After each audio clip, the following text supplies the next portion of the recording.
Okay, good afternoon, good evening, good morning. Welcome. Hey, Stuart, Tuxedo. Happy birthday, Bill. Hey, Greenbeard. Hey, Nemi. William Nelson and Death Cube. Hey, Kiwi Dave. Let's all say happy birthday, Bill. Hey, Neil. How is everyone? Stuart, welcome. Hey, Dominic. So I don't normally do Sunday stream projects on Wednesday, but I figured this was a good opportunity because I need some time to work on the umbilicals for this. Might as well hang out while I do it. As you may have heard, I'm not streaming this weekend. I will not be available to stream. So, and then the next stream, we're going to be working on the Voron 2 for Smurf. So that link should be in the description to purchase raffle tickets for that. We will be starting that build next Sunday. So, and we may have a very fun, extra fun stream that day. So be sure to tune in. And yes, Down Under Maker Phil is having to change up their schedule. So no stream this week, but pay attention to their channel for when they're streaming next. Hey, Raj. Hey, Andy and Cohen. Hey, Lord Getface. Hey, Lewis. Hey, Cloudyak and Connor. Creek the Gray. Miko Makers. Our folks. Umbilical management is key on these. Yes, big time. Big time. Real quick before we get into it, because this is going to be a little slower pace. I mean, lots of little fiddly stuff here. But before we get deep into it, I got a fun package the other day that is going to be very relevant next weekend. Hey, Grevin. Hey, multi-headed Voron. Hey, Kittrell. I got a package from our friends at E3D. So check this out. Does anybody recognize some of these parts? Does anybody recognize some of these parts? We are building a classic Voron. So classic Voron needs some Gucci classic parts.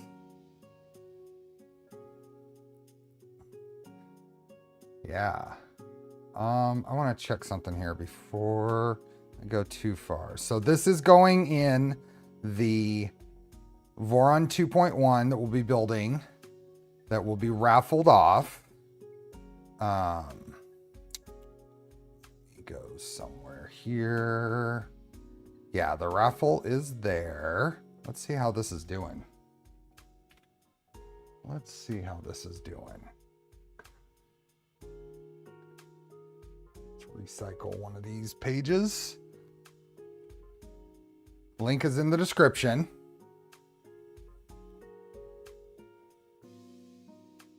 Come on. Where are we at on this? Over $2,500. So this is the page you can go to when this is the original development base from Max. The frame, some of the rails, the steppers, the bed. I'm keeping as much original as I can. So that link's in the description. Just wanted to make sure I highlight that because that build is coming up. So if you want a chance, we're doing a raffle. That way it's not just a bidding war between hopefully 2 or more people. It gives a lot of people a chance at taking this home or having it shipped to them. So yeah, so my friends at E3D were kind enough to reach it deep into their inventory, very deep into their inventory, and put together a package of parts, a collection of parts that are going to make this a very, very Gucci V6 hot end. And beyond that, get this, Diamondback has made this thing even more Gucci. Look at that. This is going to come with 2 of these. This is going to come with 2 of these. Do you know what that is? Some of you don't actually know what that is. Hey, XR Builder. Whoever wins the 0-0 doesn't turn it into a StealthChanger. So this is a gold heatsink, and this was a, was it a 10th anniversary edition? I think it was an anniversary edition. This was very early in my 3D printing days. Well, it did, Turner Snelling, it did come from Diamondback. So that might give you a clue. So it is a gold edition heatsink, and they did send me a regular one as well. If someone wanted to rebuild this and pull that out, whatever. The copper high temp capable heater block, the titanium heat break. No, we are 1.75. This was 1.75 when it was new too. It's log 6. No, this is going to be fantastic. And this is a special Diamondback nozzle. That is a high temp Diamondback nozzle. So this whole setup here could go, it wouldn't, but could, capable of hitting 500C. But yeah, this, you add up, what would this thing cost? This is like a $225 hot end here. So anyway, that is very exciting. Oh, and I mean, not to mention, PT1000, I got a selection of thermistors, and then their high precision heater block, a choice between a regular NT, 104 NT, or PT1000 thermistors, depending on what we end up doing for the build. Yeah. This will be very fun to include in that build. These are some of the printed parts. So some of the hot end mounts I had in here.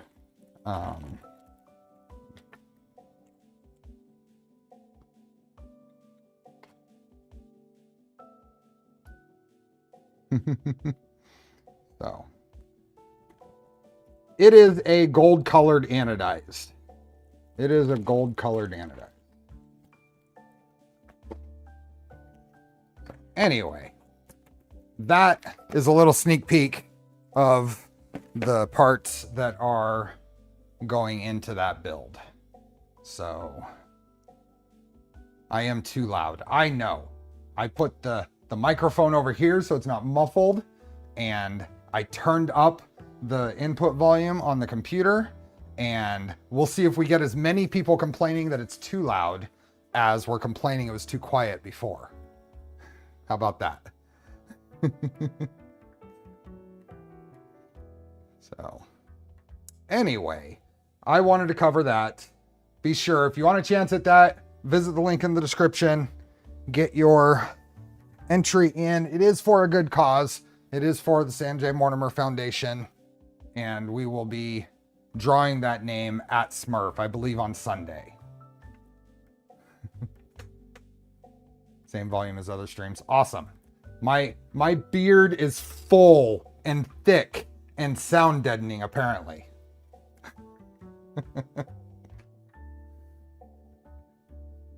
Got 8.5 blowing my eardrums out. Sorry, Wick Central.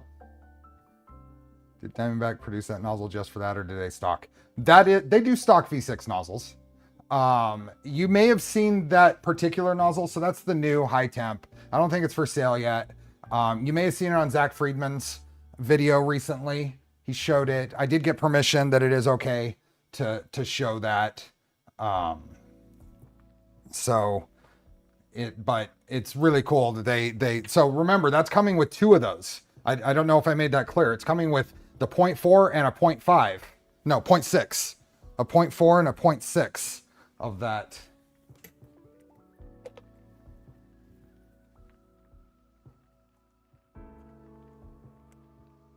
They got some nice packaging. I think this is a 0.6. So the setup is coming with 2. Yep, a 0.6. And then they sent me 3. I may have have one in my gray Trident here because I clogged the nozzle that was in there.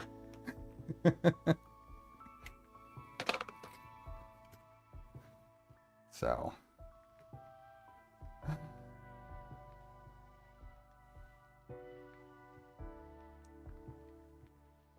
Like the Diamondback packaging almost as much as the nozzle itself. Yeah, it is pretty nice. Anyway, the value in just the hot end that's coming with that thing is like $300. Those nozzles are not cheap. So just the hot end that's coming on that printer is like $300 worth of parts. Okay, in between streams, the last couple of days, I did put some of the skirts on. I got the skirts on. It's looking a little more complete.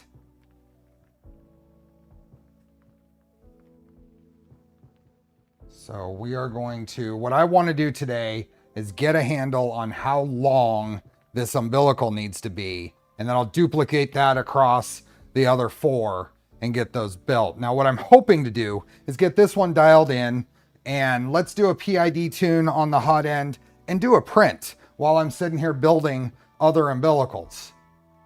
Does that sound good? I think we can do that. Might take some little bit of manual,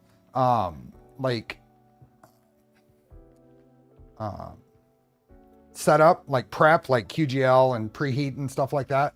But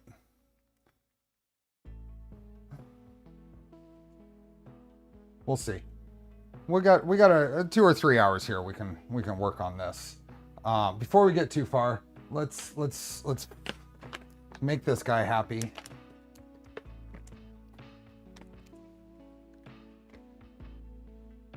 You want that?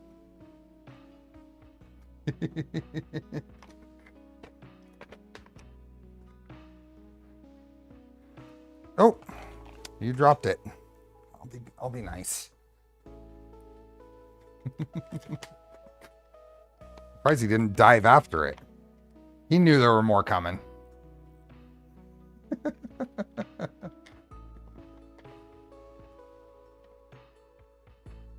There you go.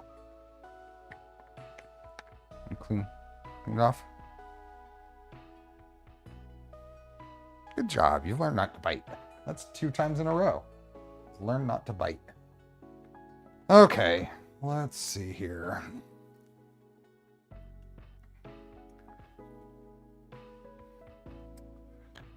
Get this printing nicely with a single tool head before making a tool changer. Yeah, I figured. I mean, something, a goal for today. Okay, so I have already pulled the spring steel out of the thing there, but getting an idea, when this is at pretty much Y minimum, this has to, as this comes across, has to avoid all that, and that avoids that pretty nicely. Right there.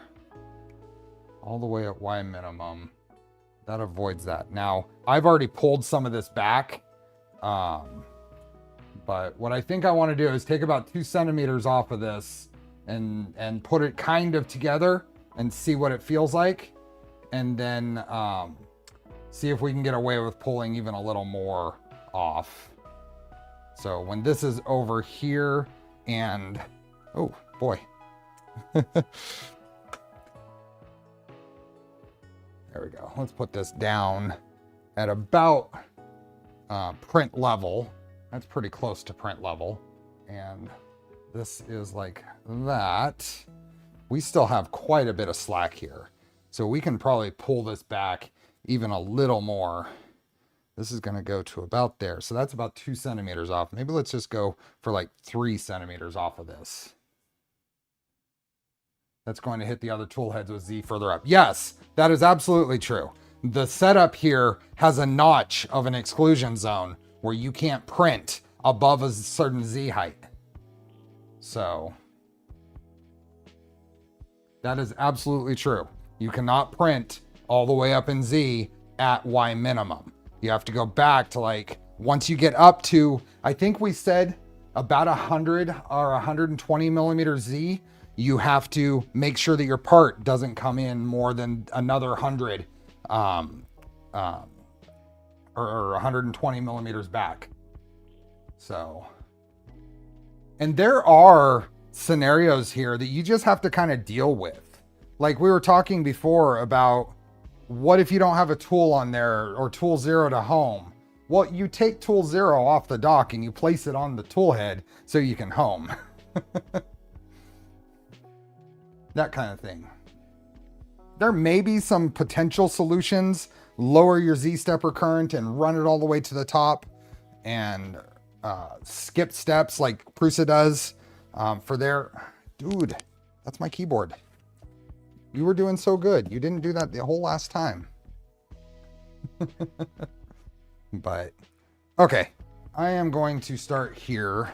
We are going to just cut about 3 centimeters off of this. Let's see where this puts us. I'm not actually measuring. We're just checking. Home with the other tools. You just need to home with T0 afterwards. You would have to set that up in your config in order to be able to home, because you have to tell it what your probe is. Okay, so then this guy, this is kind of a pain to do with this partially assembled, but okay, so that goes there, that goes there. This is about, let's just run this straight.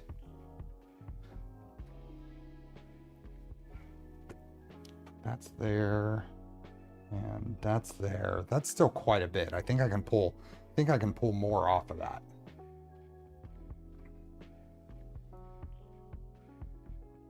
I think you could mount the dock significantly further forward. No, here, I'll show you why.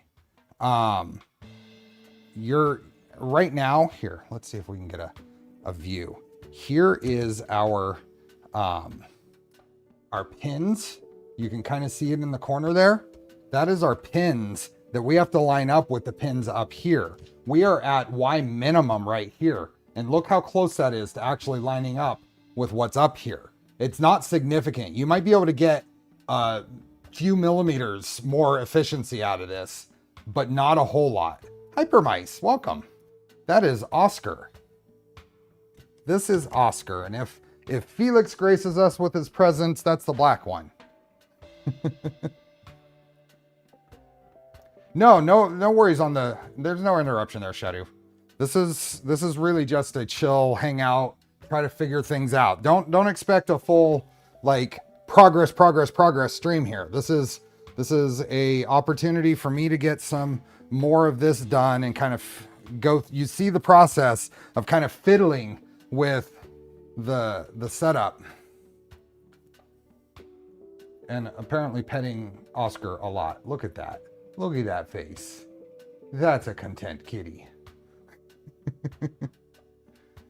Kylie was asking, she was obsessed with cats and laughing about it headbutting the frame. That is a air tag on the collar. You could home with any tool if you had calibrated the probe offset for that tool. We still recommend homing with T0 after another tool because all G-code offsets. How do you set that up in the configuration to do that though? Okay, I think I can pull yet another couple of centimeters out of this. Let's find out. Let's pull this back here and pull this a little tighter.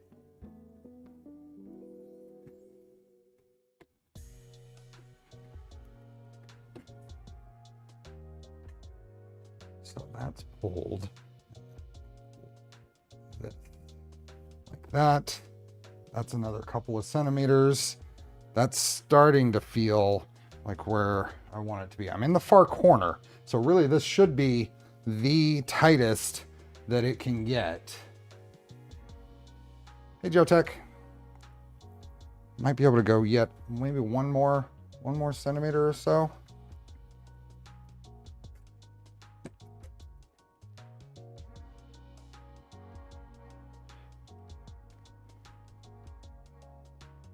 How does that look to you guys? Nemi and folks, how does that look? Is that too much? You're not going to spend a ton of time over there. There's a tool probe object for each tool. Oh, okay. That's a clipper tool changer thing. I remember that from the thing. Okay. Spring steel or piano wire. This is the flat. I don't know how springy steel it is, because it bends without breaking, without heating. But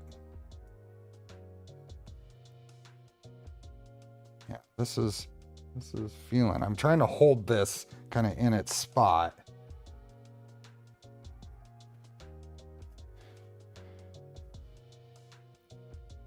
Could get more wide by moving the Z-belts to the outside of the frame. Yes. Yes, you could. And I'm gonna take 2 more centimeters off of this and put it in and see where that leads us. If I screw this up, I'll just have to get some more of this steel. Windshield wiper insert, that's interesting. I don't know how stiff that is or what size it is. Okay, so that goes there. That is a little much, so I can take a little bit more off, but not much because I want to actually bend it.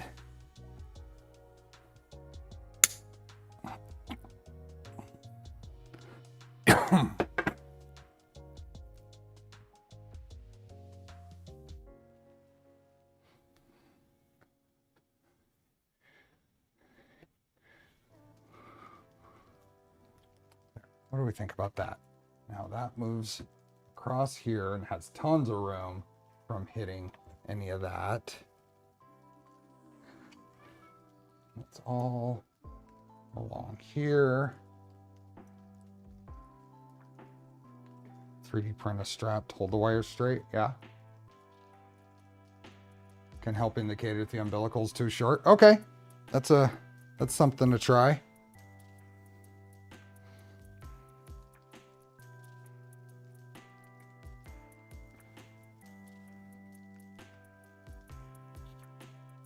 Let's pull this a little bit more. There we go. So let's do that.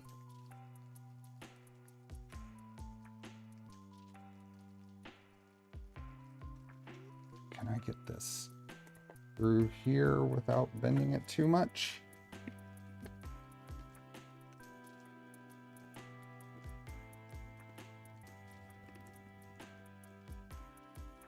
Because I'd like this to be going through as well. Do this test.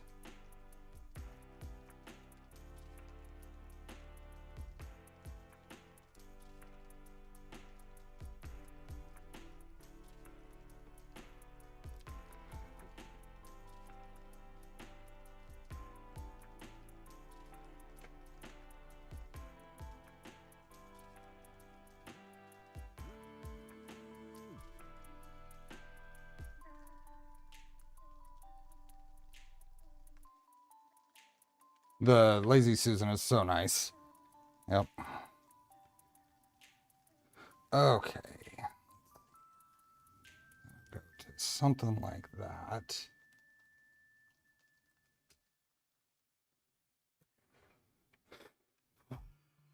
Okay, and then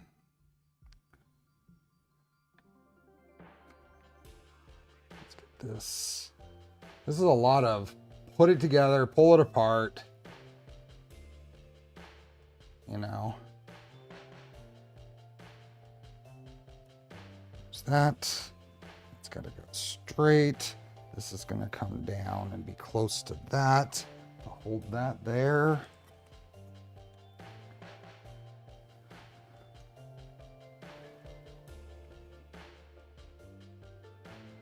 And then we'll power it on. We'll do like what was suggested, do a probe accuracy in the corner. Only have to do it 5 times. Yeah. This TPU is pretty stiff. It's fighting me trying to get it opened up to put the PTFE in here.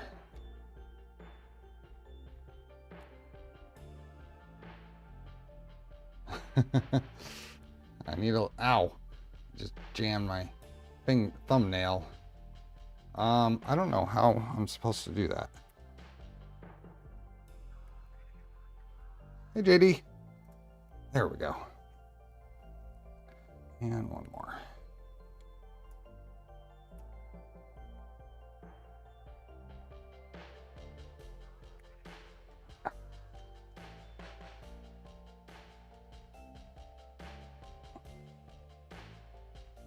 There we go. Okay. That is feeling pretty even. Let's put this, please get it most of the way into the back there. I don't want to click it in, but that is a full umbilical with everything. It's like pretty close to the same lengths. Now there's little TPU things here that seem to work pretty well for holding things in line.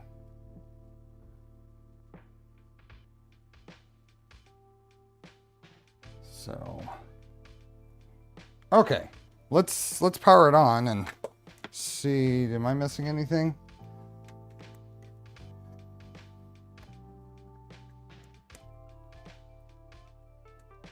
Let's see, do I have the screen hooked up? I probably don't. Oh, I do. The screen is hooked up, but I need to maybe get a different cable for it, because as soon as the steppers move, it gets glitchy, and I've never had that on one of these DSi displays.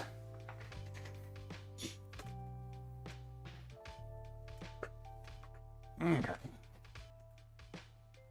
This is going to boot up. I also, when on stream on Sunday, my belts were not tensioned. They're not perfectly tensioned right now either. Actually, I think feels like this one. Use a little less over here, just by feel.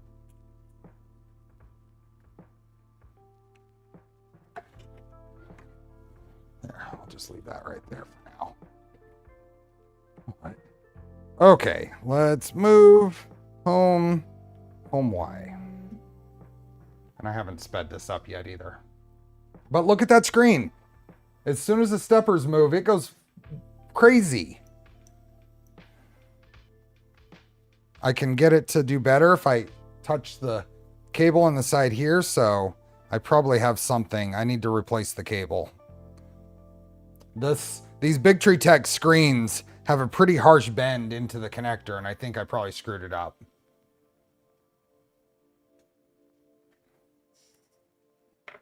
So now home X. Yeah, if I hold that, it doesn't go funky, so I think I just need to replace that.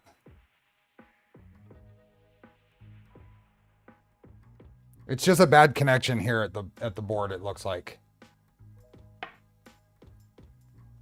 Okay, so that did that, and then home Z.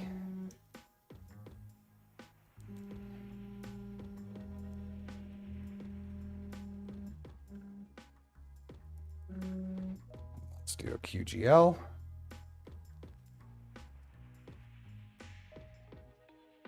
This is just a bad connection.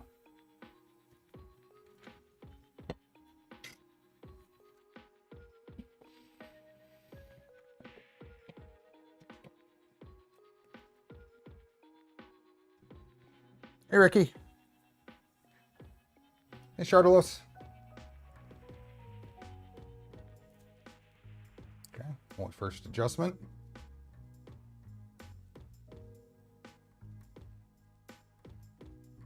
Yeah, there's a possibility that that little clip isn't fully engaged.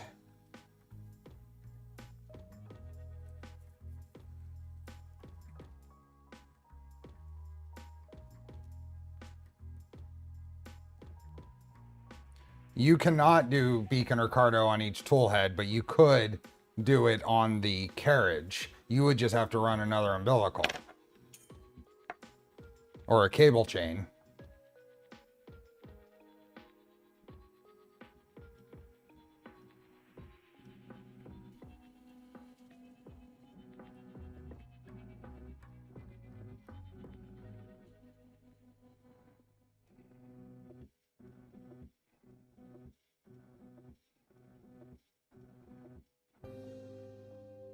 Okay. I'm just going to let that still be flashing because I don't want to hold my finger there the whole time.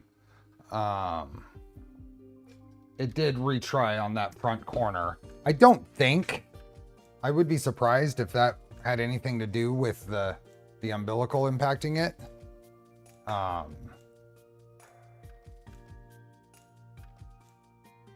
Run a small cable chain to the gantry specific for a beacon.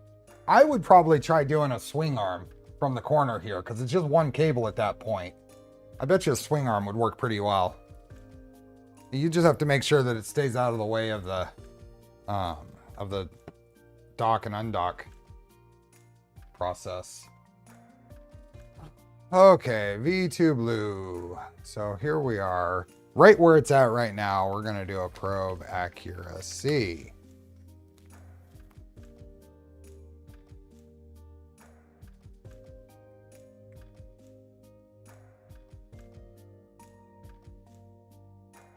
Well, that seems pretty reasonable.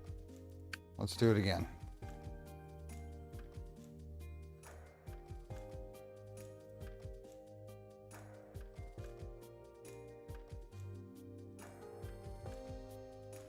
Yeah, I mean, this is... Go again. And then we'll do this over on the other corner.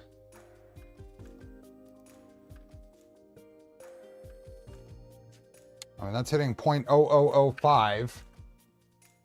Do one more time.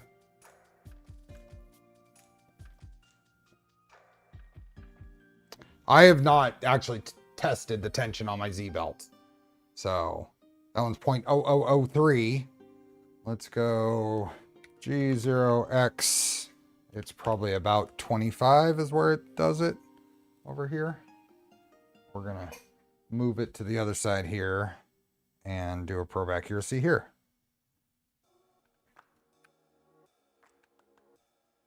Nope, that's not what I wanted. I wanted that.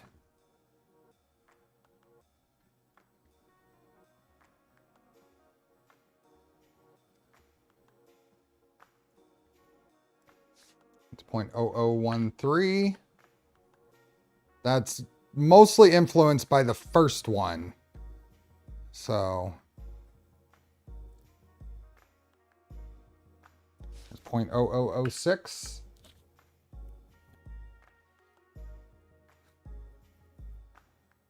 So at this point, I think I'm going to blame for now, the repeats. There's 0.0005. I think I'm going to blame the repeats, the retries in that corner on my Z belts not being quite even. And I'm going to go through and clean that up. Hey, John. And John. And Nurglerat. What are you doing figuring out the Z trigger slack? Well, just kind of looking at probe accuracy. And I'm getting into consistently, aside from the very first one I do, I'm getting 0.0003 to 5.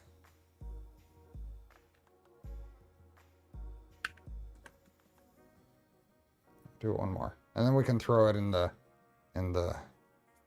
back and see what it does there. Since we're testing this. It's 0.0007. 275. Probably. I don't know where it actually tests it, but we'll move it to the back here. It looks like it's a little further back than it would normally do it, but this is actually a worse case. So I'm going to do that. Let's see what this does. The pins and bushing match beds in over the last couple of weeks printing, which helps. Yeah. There's 0.002, and I bet you this one will hit triple zeros.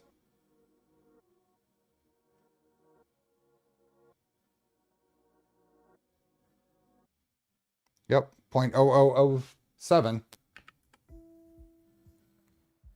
I'm not seeing a significant difference in probe accuracy between the four corners.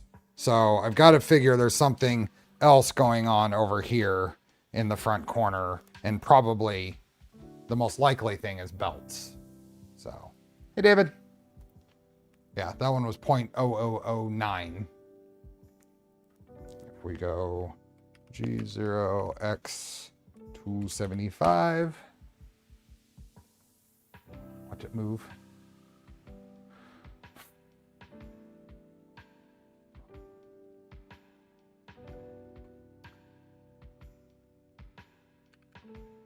And a probe accuracy in the corner.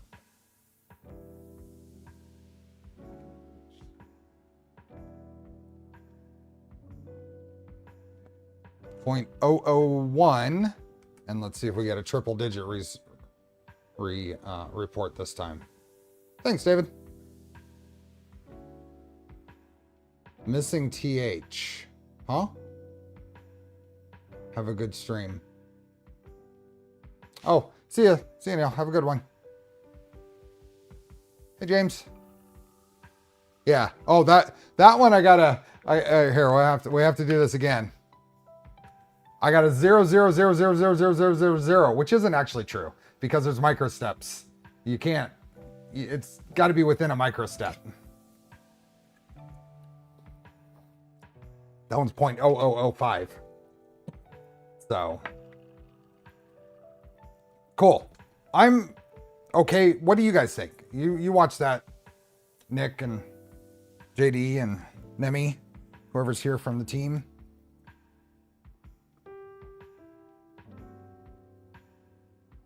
I think it's been equivalent on all four corners, Norgorat. I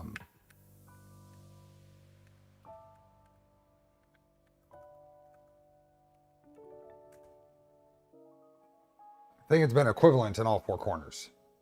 Another thing that can impact the repeatability is the preload. Oh, yes. That is a great point.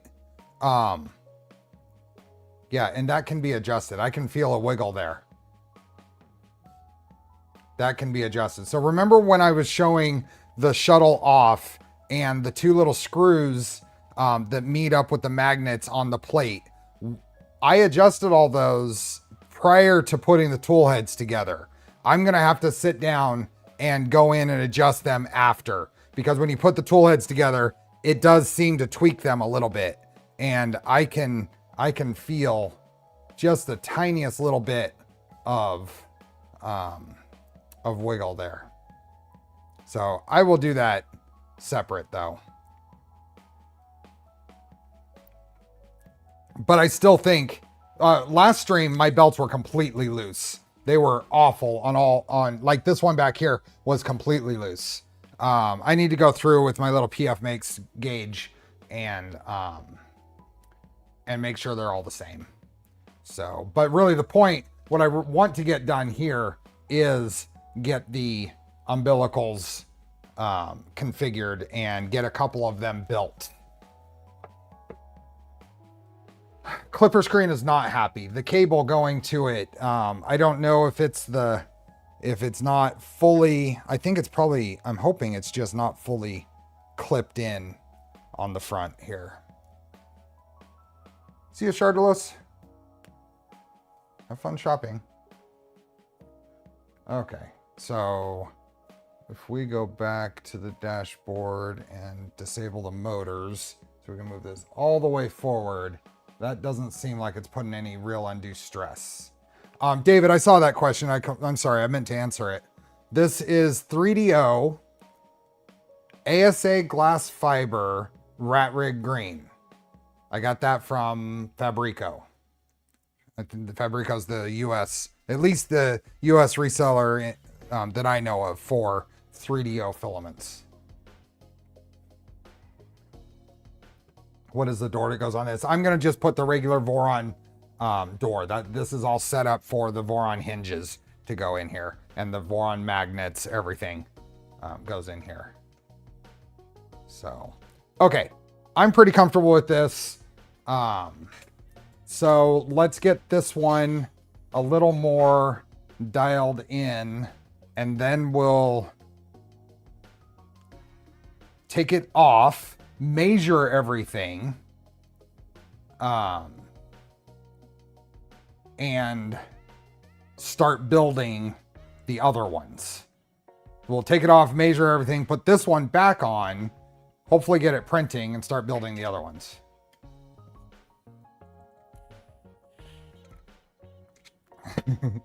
Wilson, is that right? Is that the name?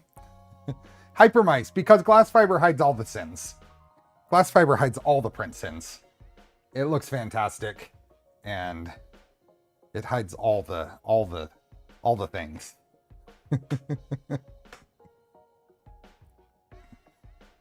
Thanks. I'm really pleased with the color scheme. It was Polymaker regular green, gray, light gray, ASA and ABS, and then KVP or Lulzbot green. But I like this a little better, I think.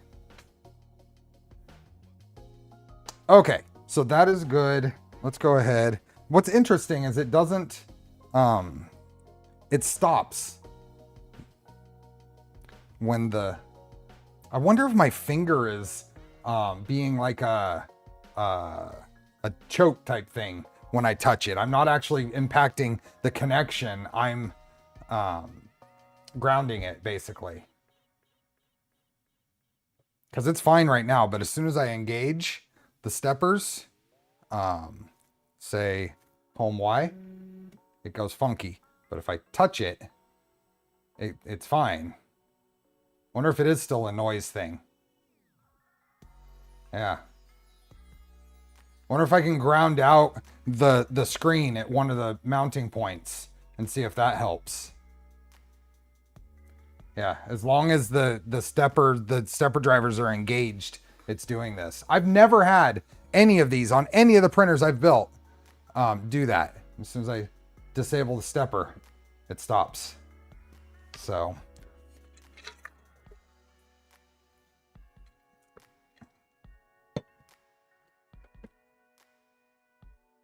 that's all the way back. How was the bend from the tool head to the clip for the PTFE tube? It's looking fine.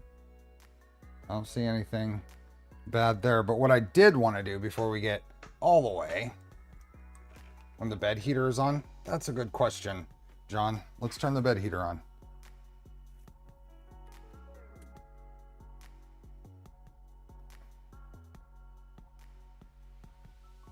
It is heating up. It is not doing it with the bed heater on. Okay. I want to... It's a DSI.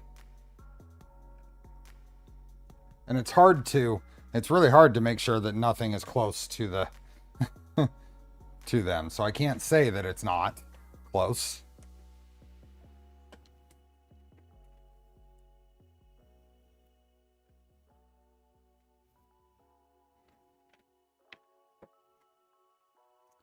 I did move all my rails up. That only took a couple of minutes each when I wasn't trying to do it on camera.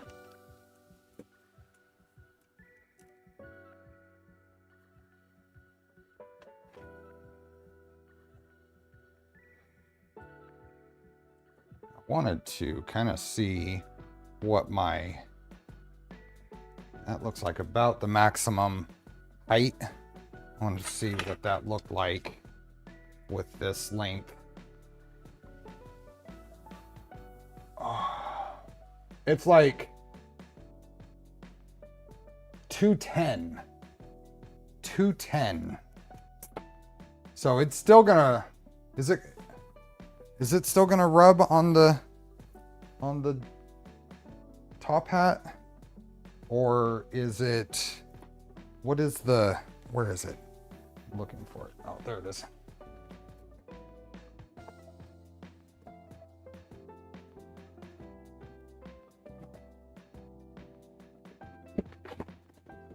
Where are the, oh, there we are.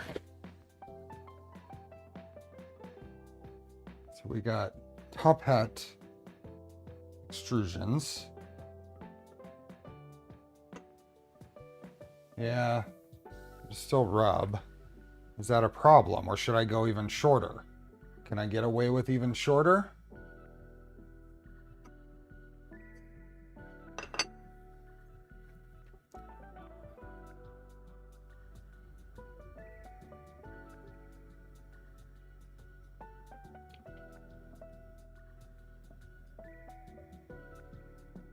all the way down. Hey, BBs. Should be coming up towards the front. Well, I mean, it's...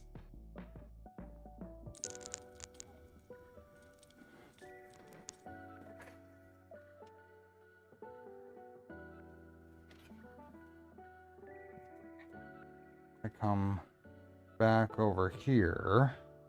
Do I still have a little more I can pull?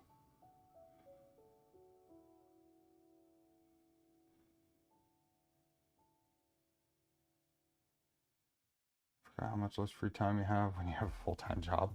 So the amount of time, so here's where I'm going to go with this. I think I'm going to leave it where it's at because the amount of time that I'm going to be printing with the tip of the nozzle up here is about 0. The amount of time that the printer is going to spend above about here printing is about next to 0. Almost all of my printing is going to be from like here down. The occasional something. And really, if I'm printing something this big that requires 5 tool heads, that's a pretty impressive print. And it's nearly 0. If this rubs on the top hat for that not quite 0% print, I'm okay with that. So I think I'm going to go with how it is right now, and we'll just move on. So let's shut this down.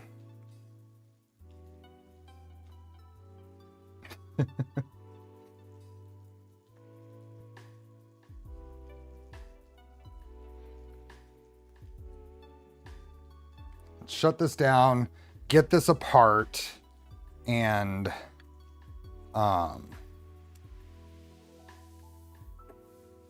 that's why the top is hinged. And it probably won't be an ABS. Exactly. Good call. That's when you build a 350Z. I could just get a bigger top hat. I mean, I could get 4 extrusions that are an extra 20 millimeters long and I'm done. Okay. So this is what I am a little worried about, is getting all of this off. Hey, Candid, or Jason. Oh, come on. There we go. Okay, so that, I should be able to pull this out now. There we go. I'll print at the height of the other tools as the cables will hit each other. That's true. That's true. So I'm not going to be printing that high anywhere. Anyway, that makes me even more comfortable with the length of stuff that I've done here. Bigger top hat means, yeah, and I'm not going to be printing that tall anyway. So that's like it was mentioned, we're not going to be printing up there, so it's fine as it is right now. Okay, so let's get this out. Oh, is this gonna make it through there? It does. Good job. Good job. Now this out of here. Here's my spring steel with the bend in the end. I want to leave that because this is my template now. I'm gonna make 4 more of these. Then I need to pull, do I need to pull that off? No, because I am going to need to pull this off because I need to terminate. I need to put a bend in the end of this, and that has to be off to do it. So let's get these built up because I'm going to base my length here after this is bent, just in case there's some variation here. Okay, where are those? Where did I put them? There they are.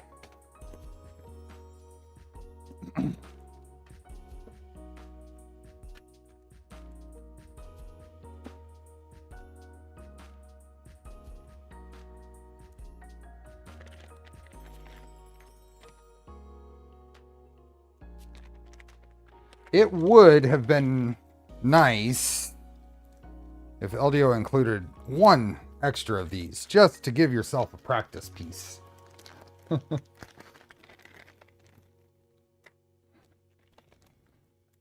Are any of the vendors selling this spring steel stuff, or is there a good source for it?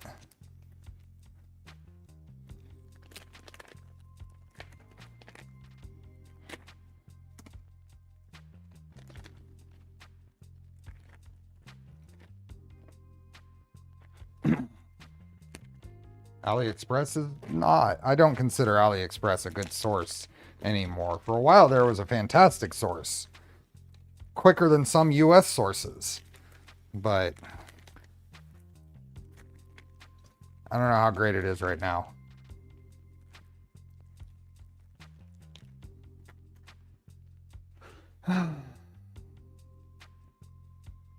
Ali compression spring 0.3 by 3 millimeters.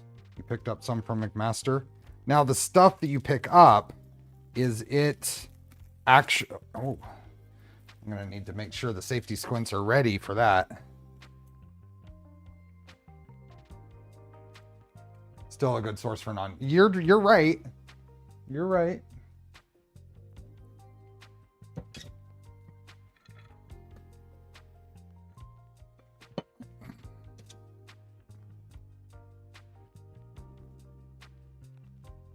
That's right. I was going to replace this too. I reprinted these with my higher PA settings.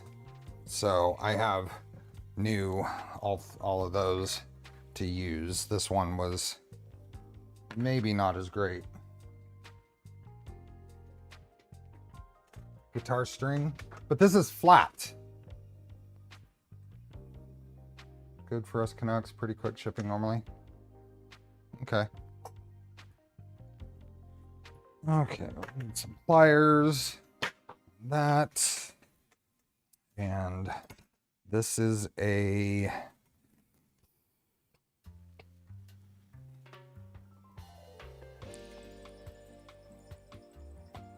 think what I'm going to do is about 6 millimeters from the end here. How wide is this thing? About 6 millimeters? No, it's about 5. I bet you the next size up is about 6.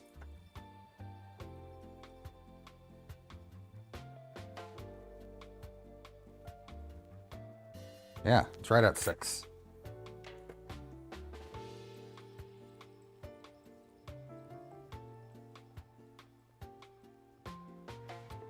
Okay, so this is going this way, and I think it's almost better to recurve it, right?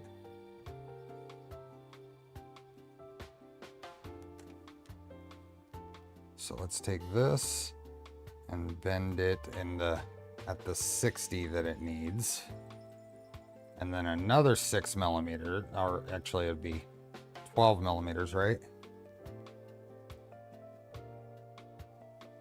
No, another 6 millimeters, or ish. We bend this all the way around, and that will duplicate this in a little easier process, I think. Let's make sure. Let me make sure I'm following along. So, build guide, cable management. Is it under tool heads? Cable management. There we are. Umbilical. Heat up spring steel. Now you should do a test bend on your spring steel. This stuff doesn't seem to be brittle, so I'm not heating it up. So, but your mileage may vary depending on your source of your parts. First bend should be done 12 millimeters from the end and bent to 180 degrees. The second bend should be done 6 millimeters from the bent end and bent to 60 degrees. Okay. The picture, the render is not to scale, because these two lengths then should each be 6 millimeters, right? These should be 6 millimeters each if this is 12.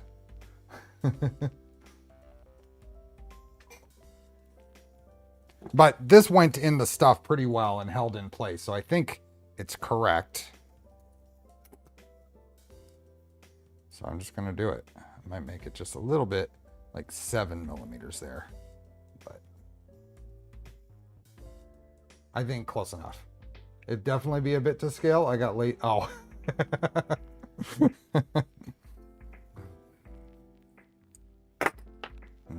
now this keeps bending.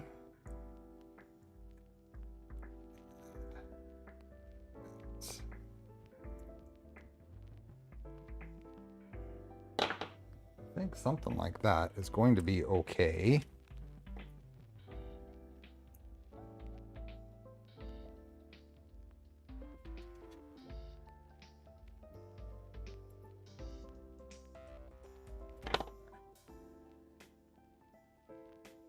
See that?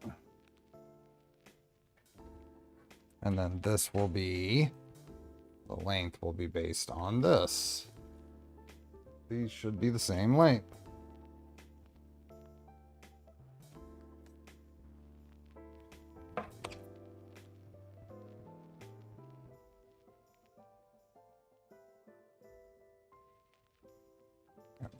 One way or another, there's no going back.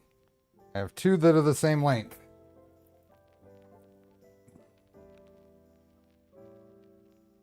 Okay.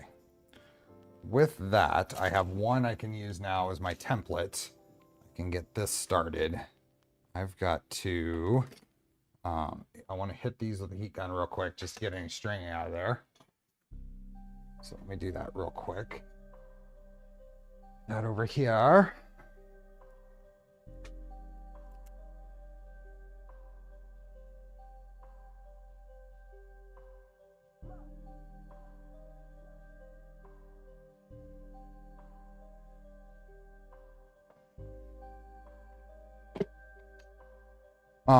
Heat gun is hot. Just a PSA. Heat gun is hot. Let's hold them with tweezers instead of fingers.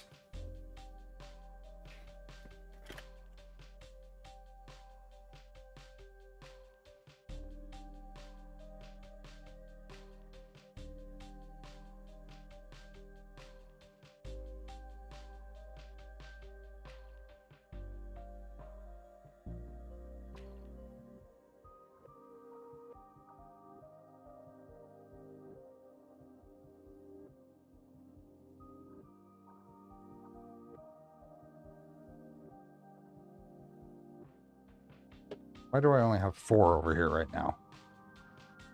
Oh, there's the 5th one.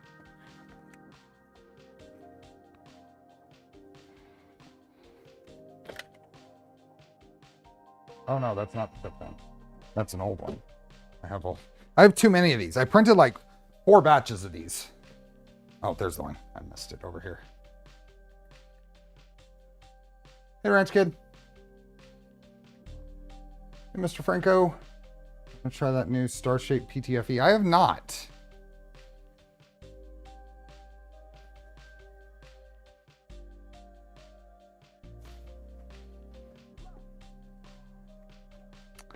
I have not. Is that Mellow that's marketing that?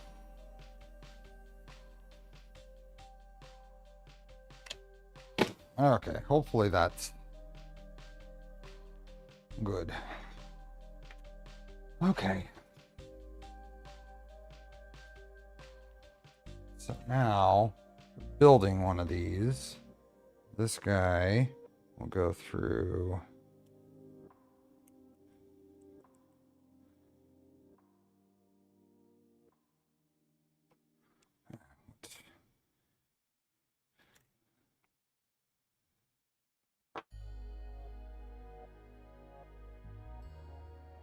Push this through.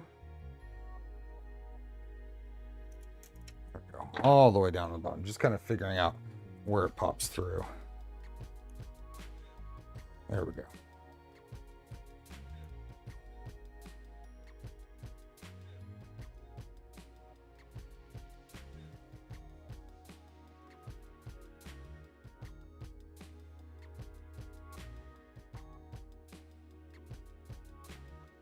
Jeez.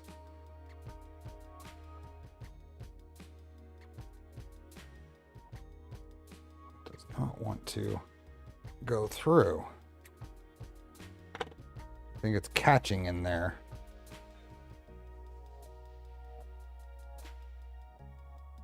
That goes through there. So let's do a little tiny, just barely clip the corners off of here. Just give this a little less of a, there we go. Clip the little corners off. Here, Ricardo. Vontech came up with the Star PTFE. Oh, I didn't know it was Vontech. Okay, let's try this again.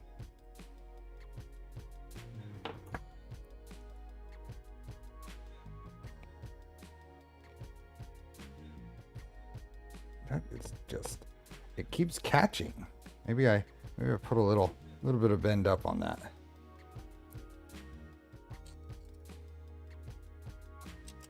Oh no, it's trying to push through the wrong end of this. This is a little annoying.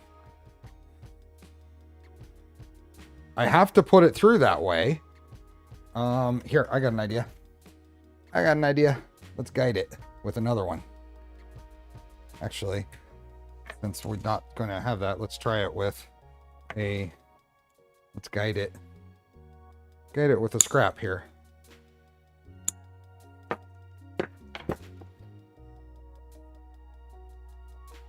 Let's guide it with a strap. A scrap. There we go. And then grab one of these, make sure they're correct. End is going.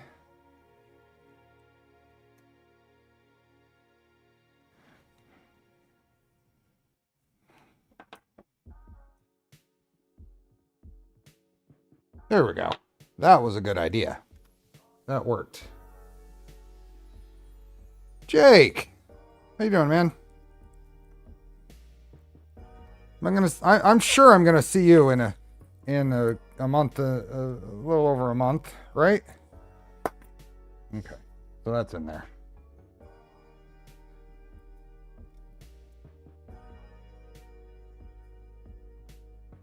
Electrician's fish tape. Yeah, it's very similar. What did I do there? That, I mean, that's, where did I cut myself? Because that wasn't actually the source.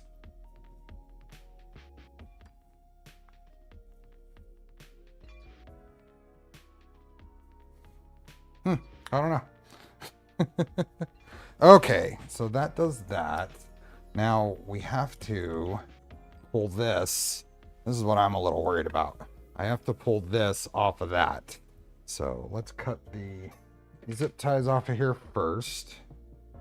Yeah, I probably nicked myself with the spring steel, but I can't actually figure out where. Oh well, it must not be. Let's take these zip ties out. We had doubled those up. I don't know if we need to. I don't think we'll need to. But now this has to come off. So I'm just going to kind of be very gentle about kind of working this off, because it is a pain to pull this off because you can't really get a grip on it.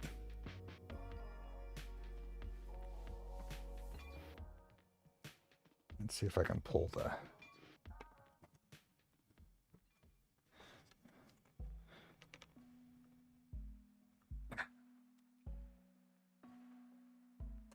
there we go. Got it off without breaking it. Woohoo. So now we have this part here. Hey, Canyon Storm.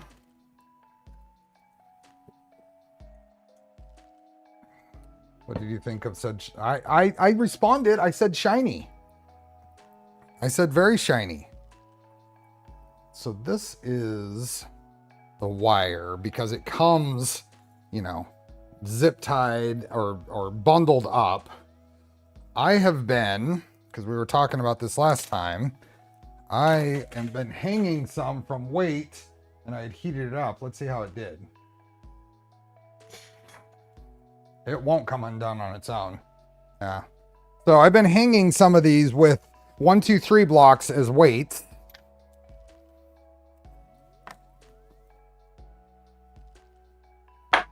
Over here, and it's good. It's probably a little better than the next to no time I spent on this one. So we'll use this one as the first tool here. It's better, but I don't know if you can get it all the way out.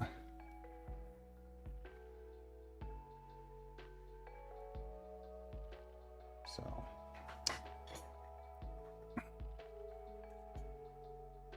Okay, let's see. Now we can basically build these things outside of the tool head here. So let's pull this one off. Set that one aside because I'm gonna probably heat this one up and hang it as well, just to get as much of that out as I can.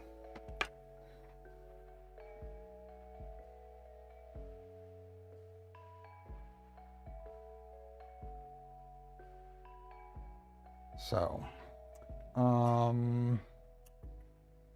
where are, okay, I guess we can start here.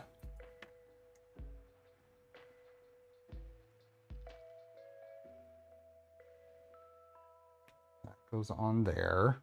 And when this goes on, that will go in like that.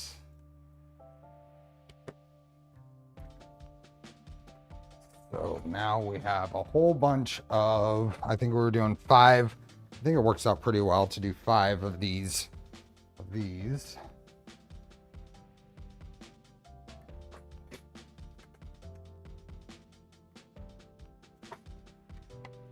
And we do have to break all of these free.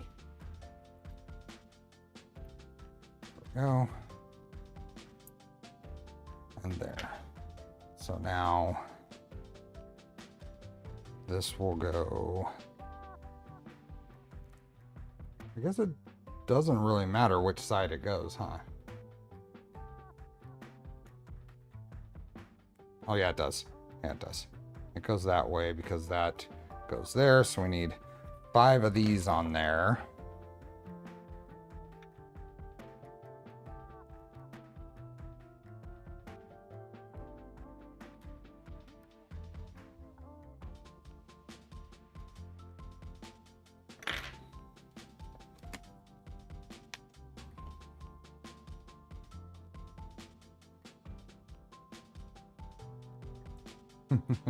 Hey, RJ, Repo Man.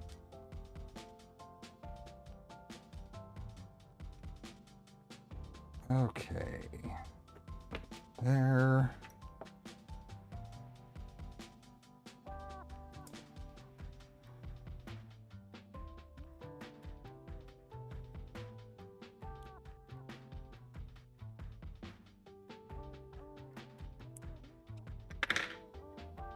One more.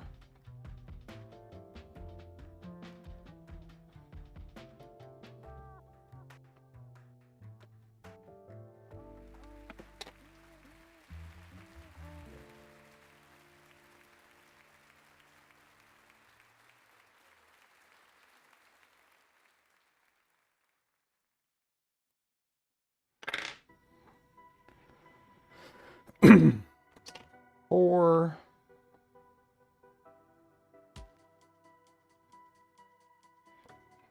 And one more.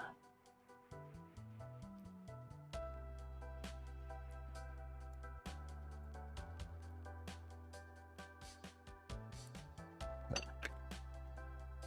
This is a little hand cramping type work.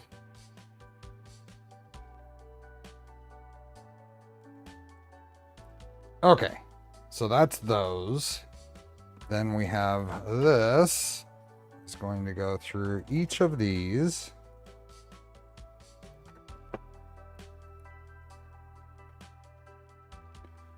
Hey, Brian. There's one. YouTube will filter stuff that even moderators don't see.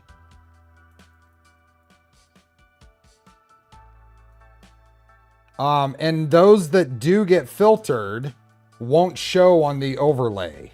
They will only show in live chat.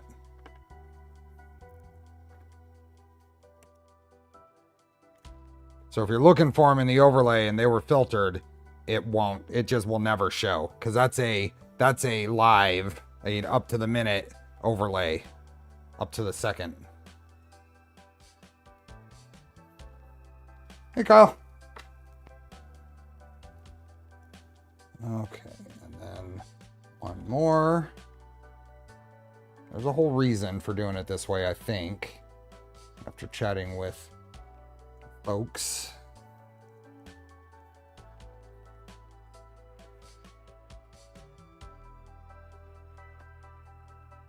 This all goes through here, and then this will go into here, and we need this to stick out just a little bit, and we just put a tiny bend, 90-degree bend on the end. That way it won't pull back out. So you have to push it all the way through, put a little tiny bend on the end, just like the width of my pliers here, and that will keep it from pulling out.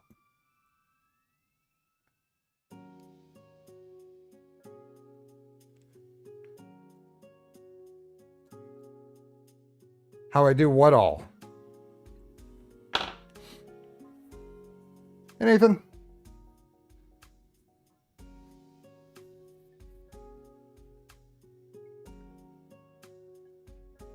Oh, you're trying to post a link. Yeah, YouTube blocks those no matter what, right?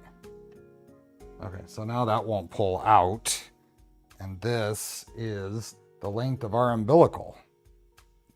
This actually needs to go through this hole over here. These are open, right? Yep.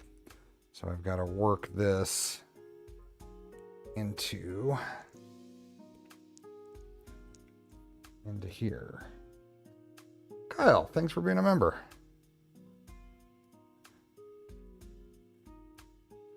There we go. Now that's a setup.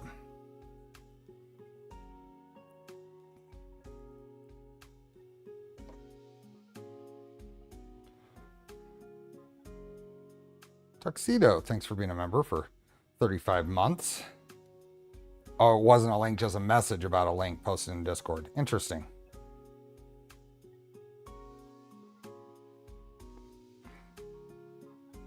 Okay, so those should be the same length. This is pulled. You can kind of, might be able to see the reflection of that bent over tab there inside. Now, this will go on here.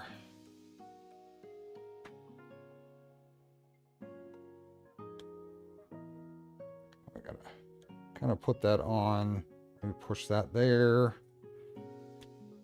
And one more, there we go. Push that all the way in. Now we can put some zip ties on this, I think.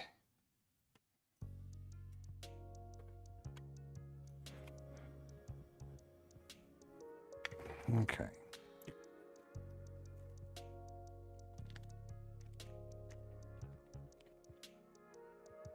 What did I miss here?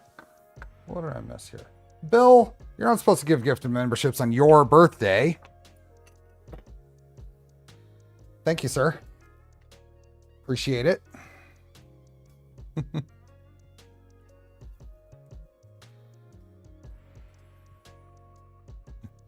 Emmanuel, thanks for being a member.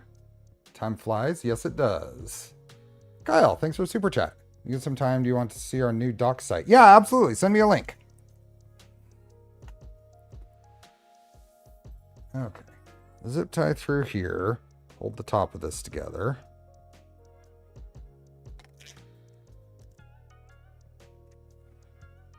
Just do that. And I don't think there's any reason to put two zip ties like I did before. I think I'm just going to put a zip tie through here, holding the back of this together, because that thing's not coming off of there.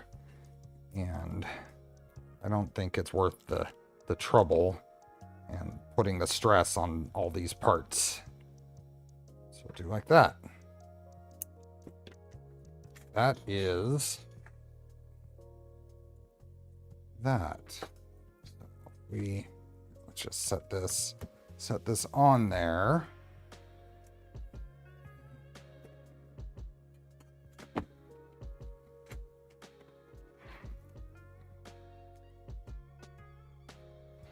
Now this come up, down through tool 0.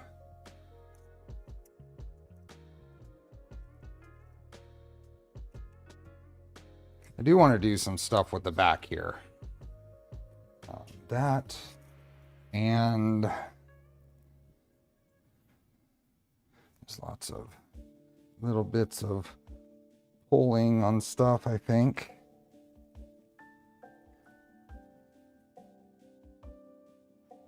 Just kind of making sure things are the same length. Yeah, just send me a link, Kyle. Give me some time to go over stuff. Okay, I'm not going to push this all the way in yet, once again. Make sure things are lining up, but then we have our PTFE tube that gets to go through. But before I do that, I do want to change some of this. This and this is a little flimsy for my taste. So before we get too far, I want to VHB some more. There it is. Let's pull this guy off.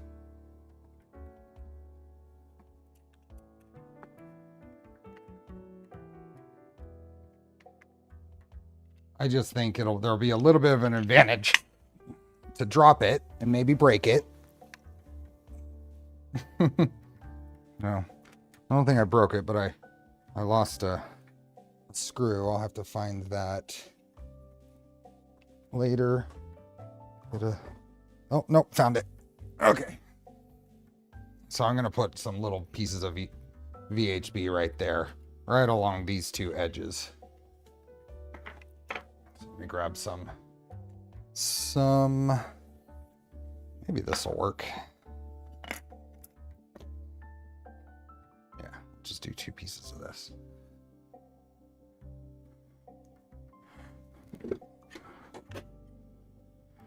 Just thin.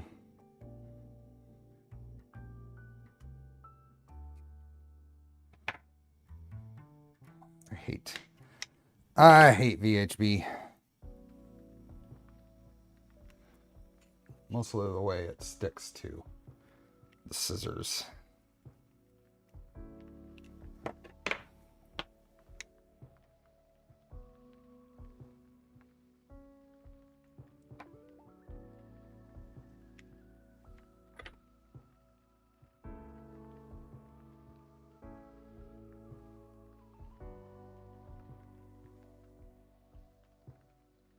These parts that should be basically on there, there's no reason for me to be taking them on and off, since I can take this piece off separate, I think.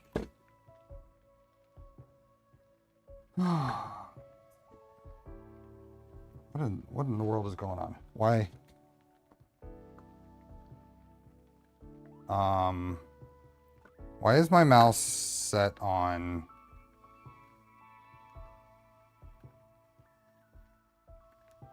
Looked like my mouse was set to... Oh, there we go.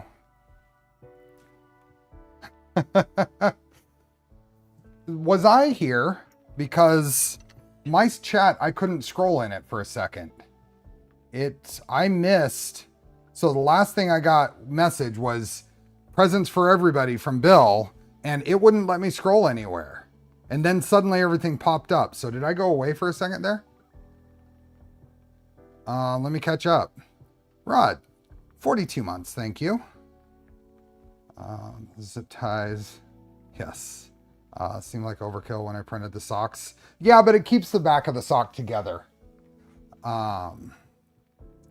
Low Sync, thanks for being a member.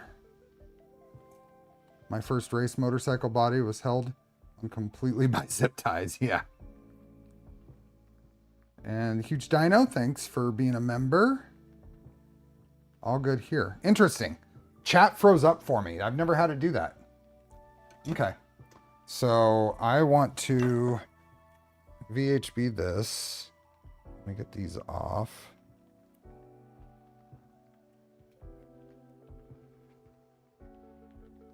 And hopefully this will just stabilize things a bit.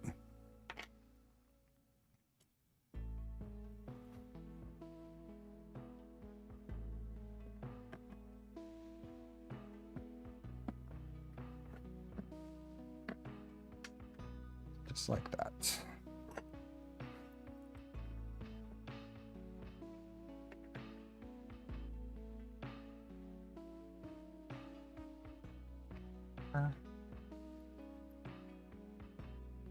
Interesting. I was completely frozen there for a second. Some pressure there, and that feels a whole lot better. No skips. Interesting. Very weird. I've never had that happen. I was wondering, nobody was chatting, and it wasn't moving, and it wouldn't let me scroll. And I'm set on live chat. Okay, and then I wanted to do it down here. I want to just VHB this just at the bottom here into there, just to keep that from rattling like that. So let's do that real quick. So this is the next thing I want to do is get this shortened and crimped in place.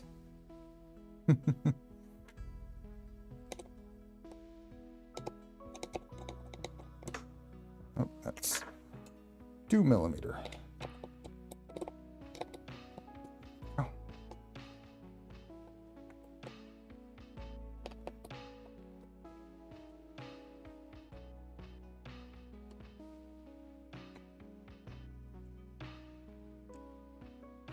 Oops.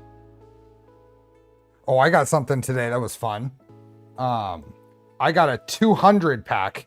I bought a 200 pack of N52 magnets from West 3D because I was tired of running out. Oh, okay. This zip tie.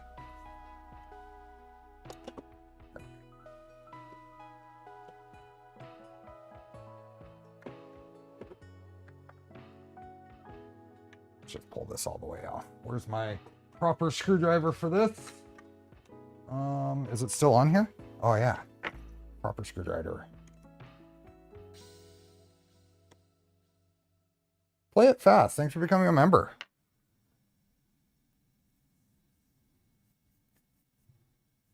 Stuck to the mailbox. Yeah, I was very happy to get those. Okay, now let's put a bit of VHB right along the back here. I'm gonna cut this with the side cutters here because the scissors are sticking too much.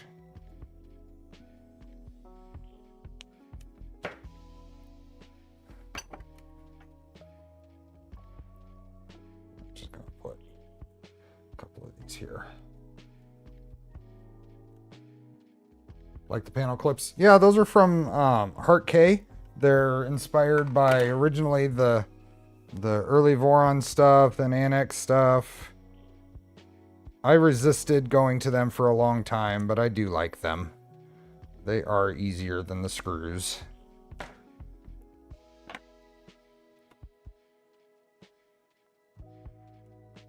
This will also help because this is very fragile here. This is already cracked right there. So this will help, and I might put a piece right here just to really get that, make sure that stays solid. Just put a slightly larger piece here.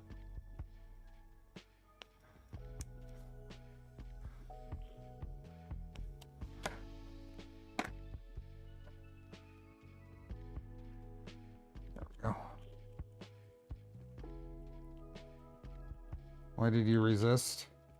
Because the printed nature, and I like the printed hinges for the door that comes with the 2.4 and the thing. I like the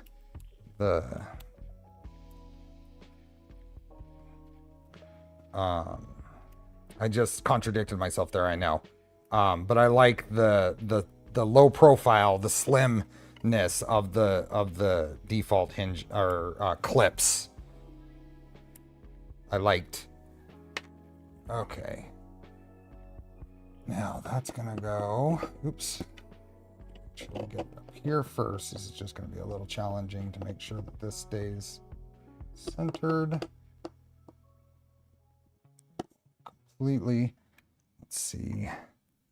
This screws in before I commit.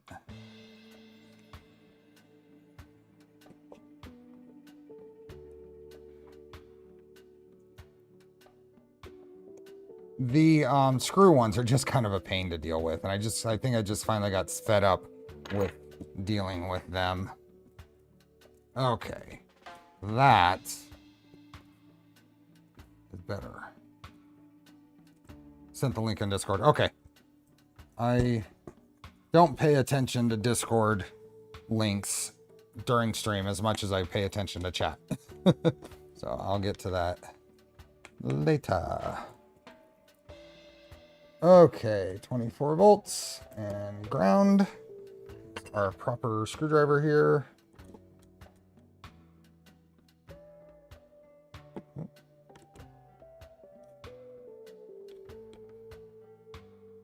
Is there a link for the panel clips? I don't know. I may have got them direct, but you can try looking at HeartK's GitHub.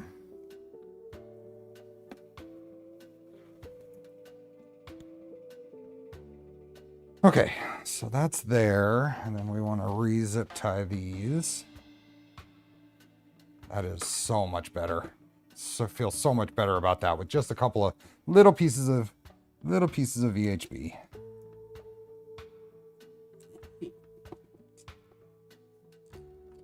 Just a light zip tying of this.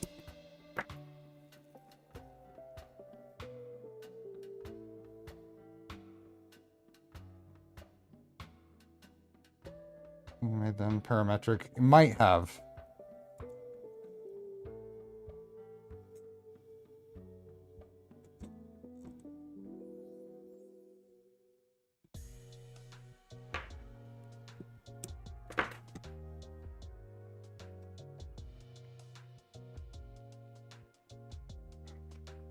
Okay. That back in place. Get a couple of zip ties here.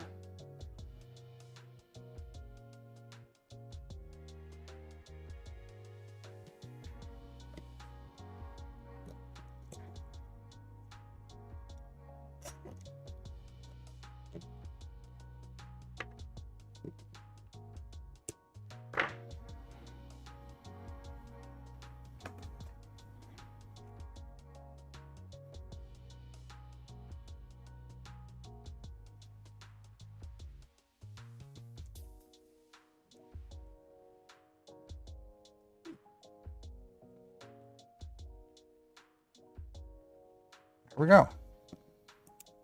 So that is cleaned up. And now this is going to go under.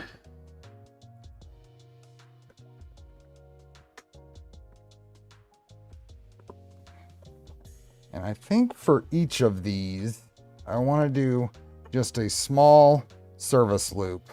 Hopefully I can fit the service loops for all of them in there, but I'll be cutting about that much of the cable off. I don't know that I want to try. I guess like, where does everything go? Should I just fit it all under here? Or that goes like that. So I could do a much larger loop and just Yeah, that ends up being really long though. Or it can come all the way down into here and loop around. Maybe I'll do that. And then I won't cut them yet. I'll just get them in. Maybe I'll do that. Maybe I won't cut them yet because that's going to be kind of a pain to deal with. I'll cut them if I feel like I need to. But for right now, might leave it. So I don't have to deal with that.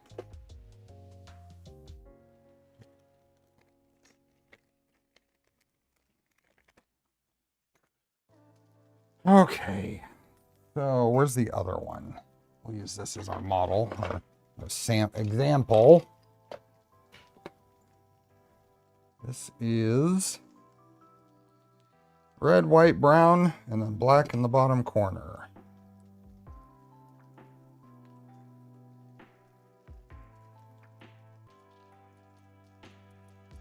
Black bottom corner, red right above it,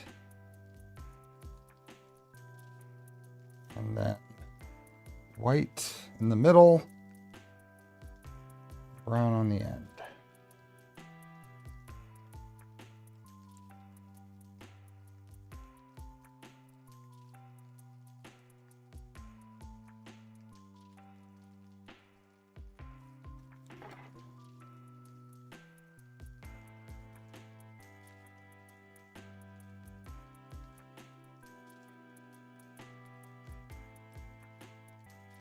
Okay, and then we're going to try just seeing how this works out.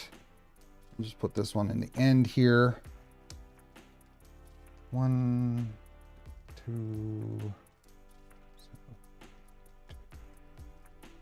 Yeah, we're just going to be skipping 1.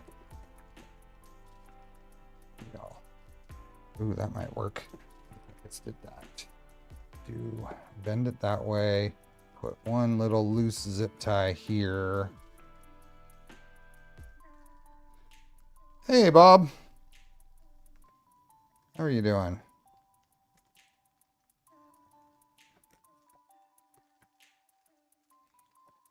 Just for now.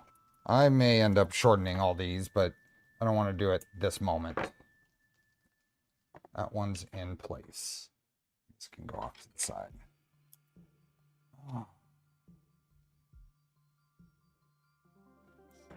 So that goes like that. This will end up going there. This go there. This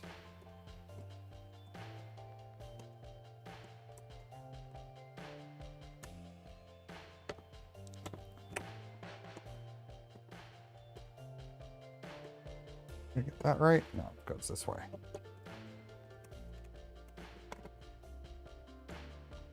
There we go. That goes there. So much more stable than that piece that I printed the other day. Goes like that. And that's the whole back of that.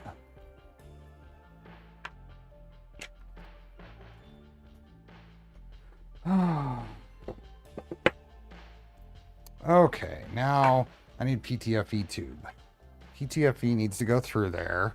And this is kind of a challenge, figuring out exactly how long this needs to be, because there's not really any room for error here. There's not really any room for error that I can see. This goes up, threads into there. Come on. Do this.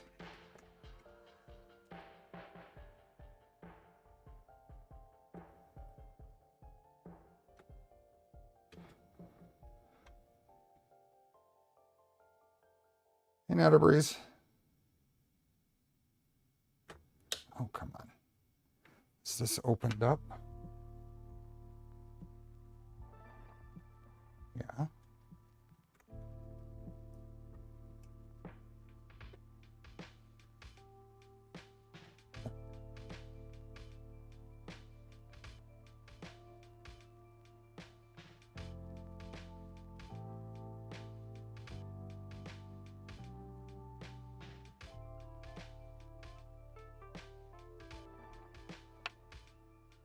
Begley.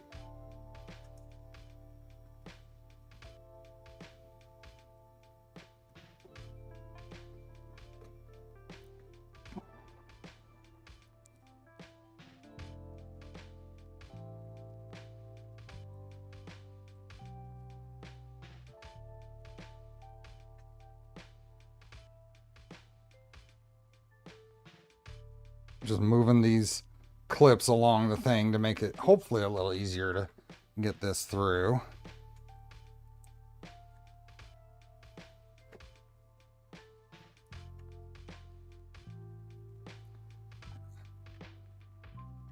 Fiddly work, but someone's got to do it, right?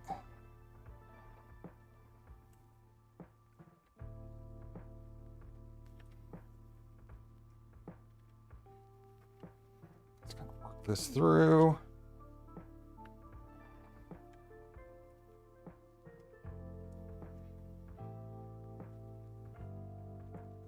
Plug it in. There we go. Just make sure we got enough slack in here. This comes down. These are all about even. There's our setup there. And now the question is, exactly where do you cut it here to get it to go into the piece here? And how long does that need to be? Here, I gotta... Can we test this? I probably have something around here with a... I have something around here with a ECAS fitting on it.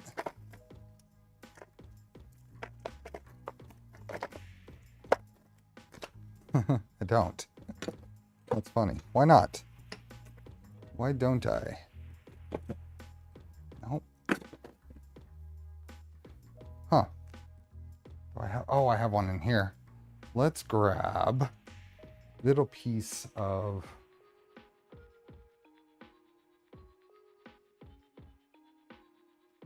little piece of this. Maybe we'll use one of the pieces I'm not going to use.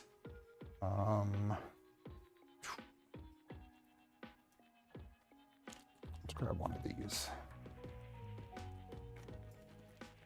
You have the external. Yeah, that's a good call. That's actually a good call. How far do these go in? This goes all the way in. And that's all the way out.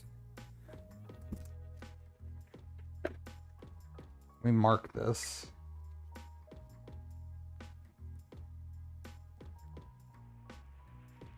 Okay, so it's right to the edge of the thing.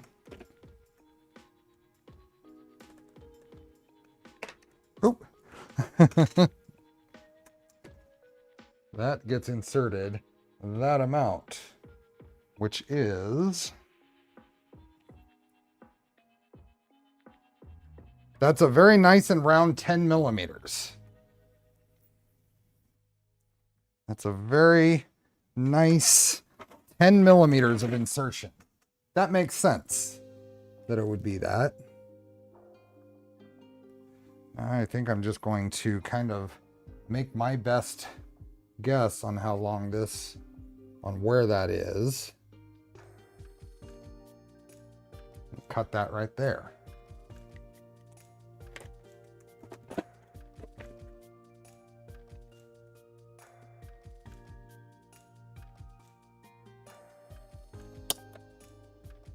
Ready or not, it's cut. Now we'll have to pull this back in a little bit and then push this through there. Okay, one of them is done.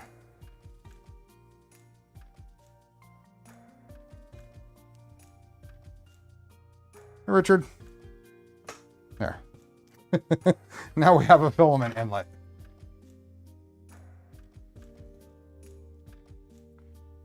A liquid bubble decoration. That's ferrofluid. It's noise reactive ferrofluid device.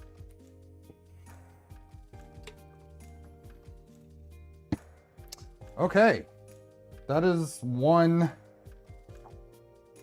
umbilical done.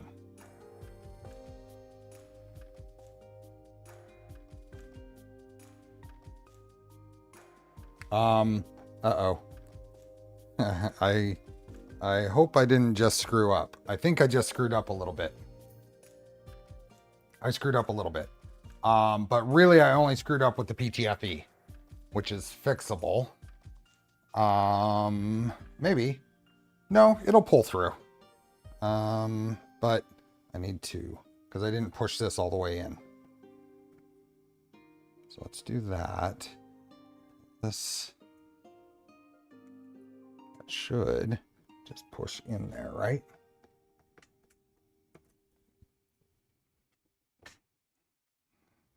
I didn't screw up. It's the PTFE is fine. There, it's in. Now it's in and done. And that looks pretty good. That looks pretty good.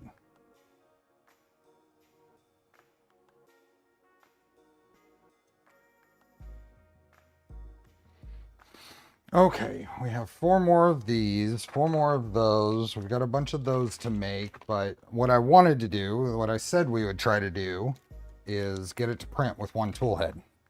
So if that's as far as we get, that's okay.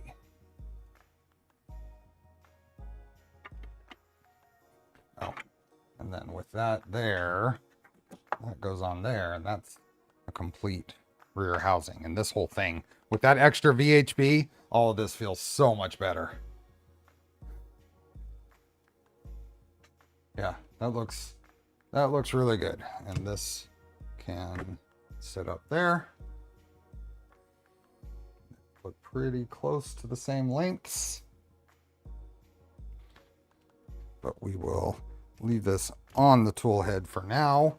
What I do want to do is, we talked about this being a little, not the preload on that, not set quite right. Let's see.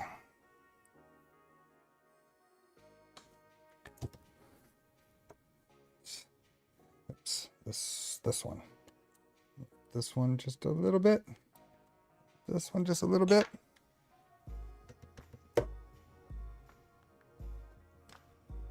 Yeah, that made a big difference. Just that little 1/16 of a turn makes that so it's not rocking anymore. Okay.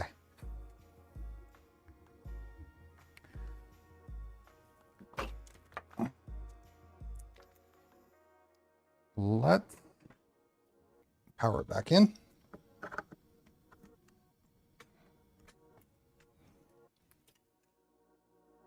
And what are we going to print?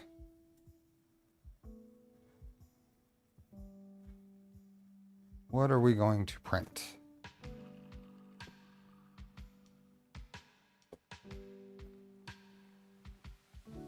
Which panel clips do you have on that rear panel?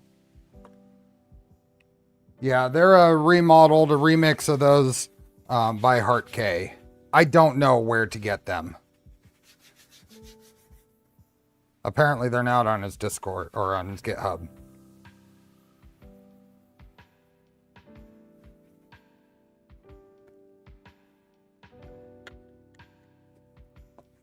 Thanks, Plague.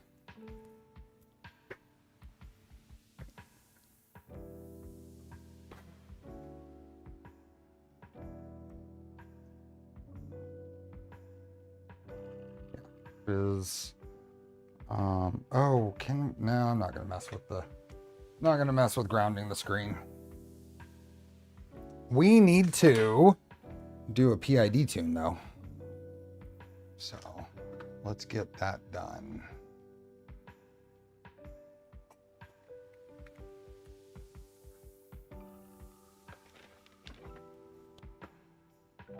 Documentation.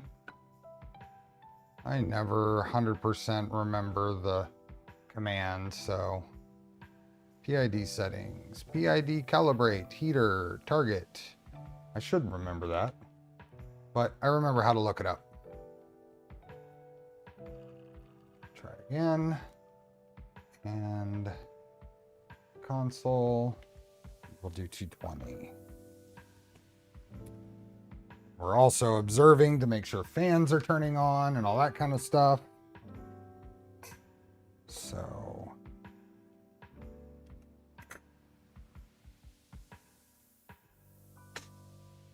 yep, fans turning on. Hot end is there. Heater is heating.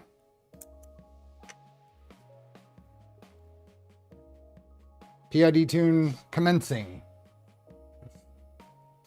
So is this what we really need? Am I hearing that this, hold on, give me a minute. Let me give me a minute. Is this really what we need?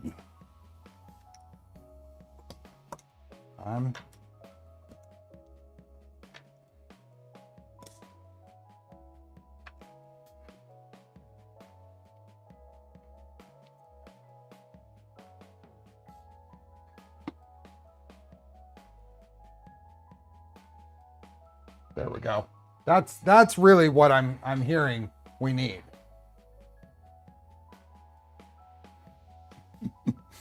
I know it's upside down, but it's set up as a cat cam right now, and I'm not going to switch it yet.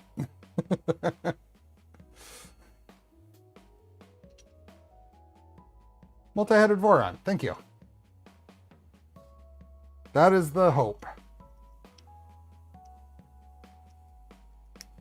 Since Felix is too good for us to come out and lay in the nice heated bed that he has.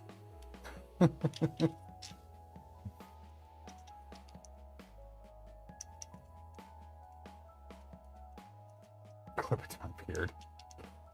Upside down is even more trippy. It is, isn't it? You see, you get it in both.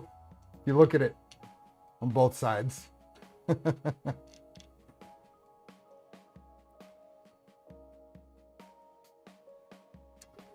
Ah.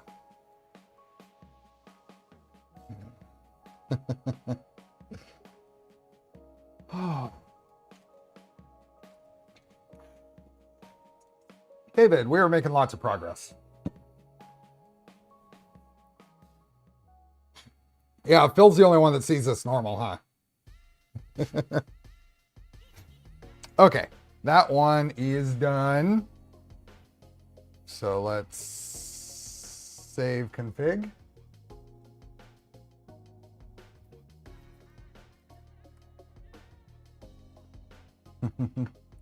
And then we need to do the bed, which is going to take a little bit, but I noticed it's only set to 60%. I'm going to bump that up.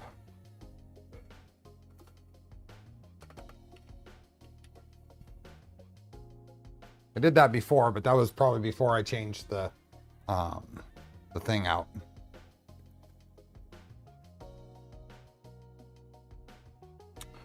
Okay, then we're gonna run the, that's what we'll do here. Heater bed, and we will do a target 60 for now.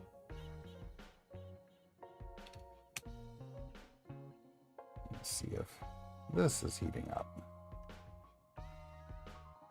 Yep, getting warm.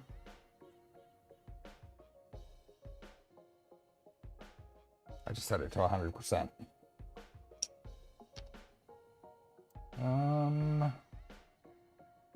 Yeah. See how long it takes that to get to 60.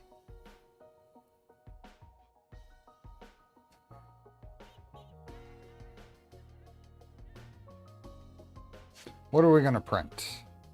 What are we going to print? We need to do a little bit of extrusion. Oh, that's, oh, is that, here, while we're here, what is the,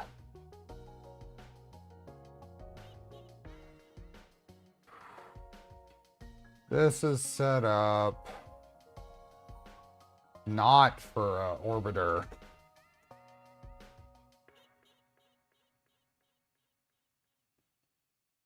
So we need to look up the orbiter. Don't forget, Voron 2 prototype serial 0. Link is in the description.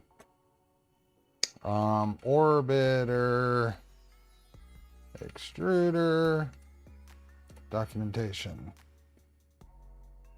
Is there anything? Orbiter 2.5.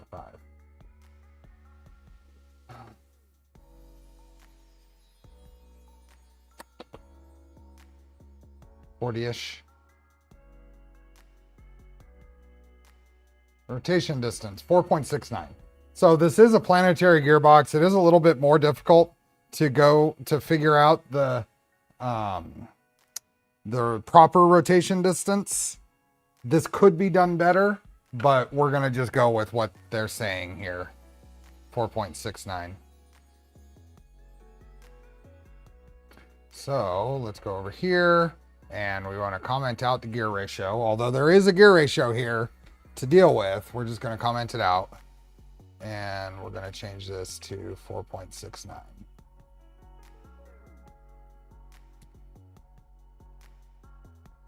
I don't like to waste numbers, so I'm going to recycle them by keeping them in there and just delete the ones around them.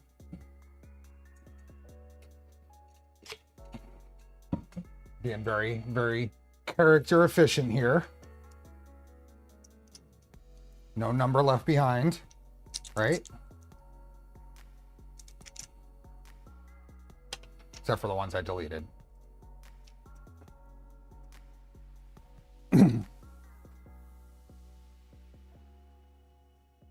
Okay, we're just gonna save for now because I don't want to interrupt the PID tune that's going on.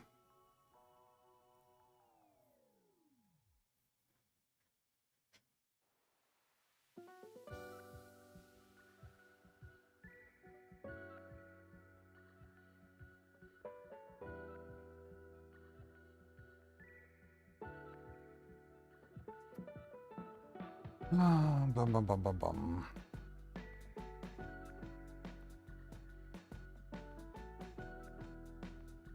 Comments don't match the real code.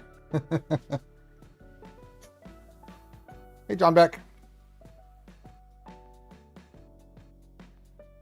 Oh, we are going to give away a roll of Polymaker filament. Links in the description and the pinned post. I forgot to mention that. We'll do that. We'll do that here in 7 minutes. How many people do we have here right now? We do not have 50% like ratio. Let's bump those numbers up. We have 200 people here and 89 likes.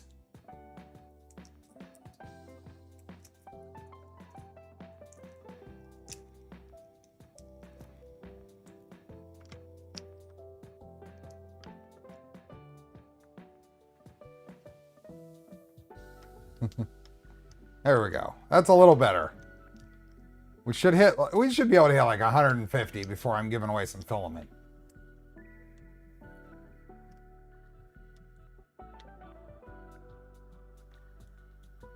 Give a like for Bill's birthday.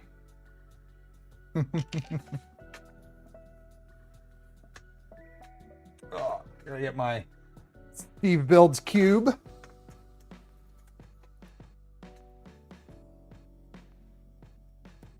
I want to reprint this. I should print one of these on here when I'm done.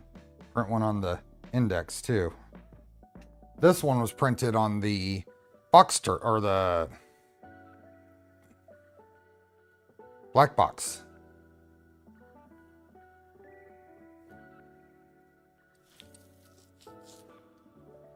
Link where to buy a ferrofluid visualizer has been posted to the stream chat channel. There you go. I have changed the 3-2-1 process. If you want to play the game, you're welcome to.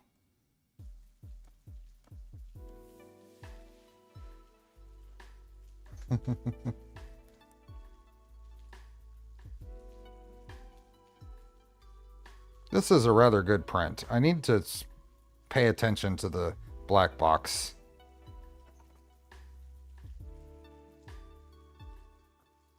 For the amount of tuning effort put into the black box, that's pretty fantastic. but just the, look at that. That is really good.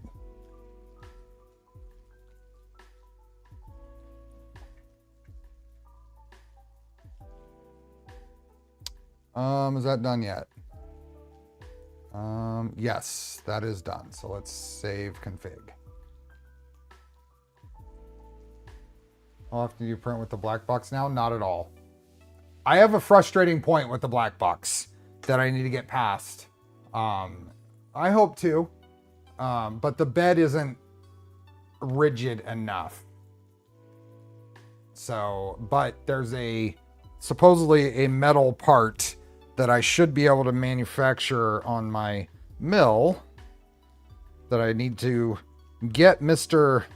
Breezy to send me and give it a try. But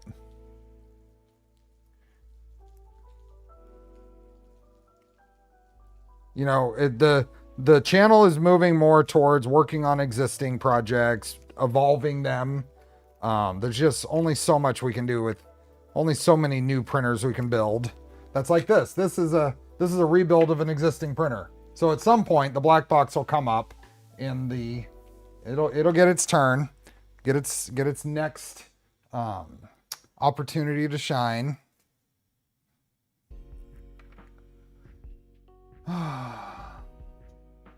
The one end with the single point end, the plastic part there is just too much play. So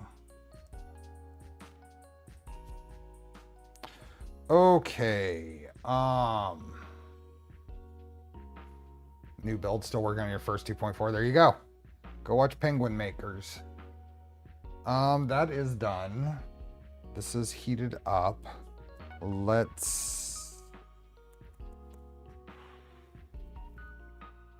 What are we gonna do?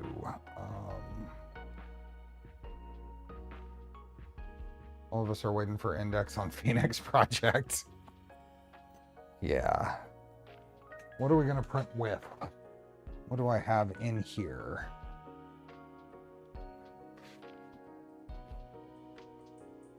What do I have in here that I want to print with?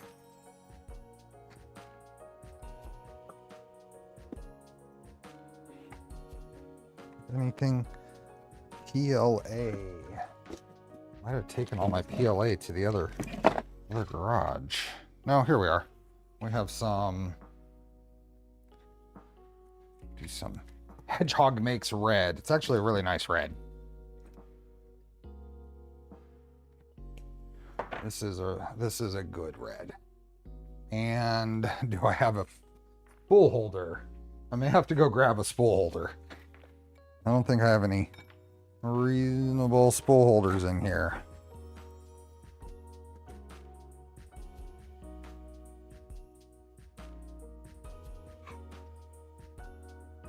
Need to put a flat spot on the main shaft. I think the assembly shifted when it had some weight on it. Oh, interesting. Interesting. Okay. Let's just put this on here right now. I'll go get some filament or spool holder. Let's see how this feeds. Oh, that fed just fine.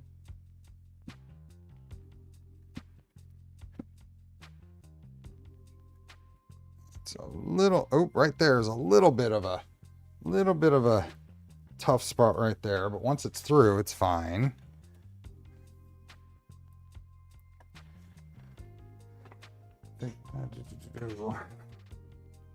Let's get this heated up.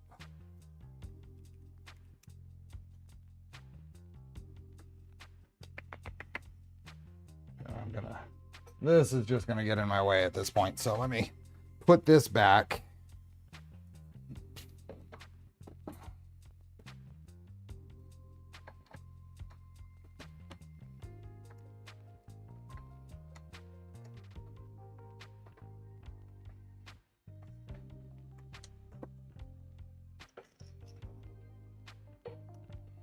Do you even still own the... Oh, absolutely. I still have the Charlie switch wire. It's been to shows and it's printed. It was at, where did I take it last? Orange County Maker Fair for sure. There we go. Your chat was stuck too? Interesting. Good Finney is hard on the filament budget. Yeah, it is.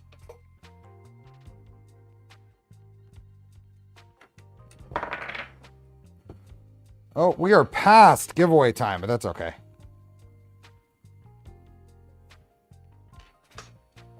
There we go. We got to see it. We got to see it extrude filament here real quick.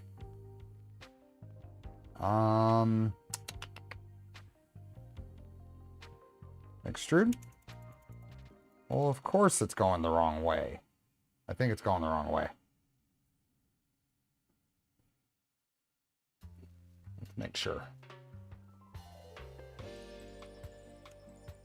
Yeah, I think it's going the wrong way. Okay, let's fix that. Go down to our extruder direction pin. Invert. Save and restart. Spend most of the drivable maker fairs. Mm-hmm.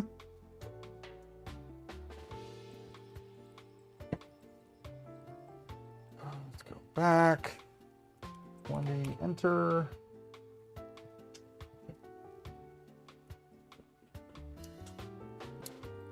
Have I calibrated the probe offset?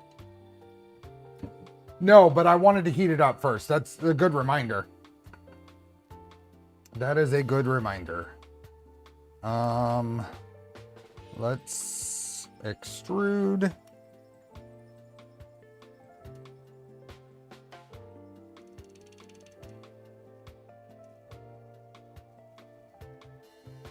It is not extruding. Why?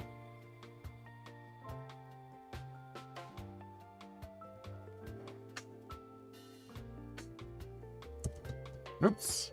Didn't really want to pull that off.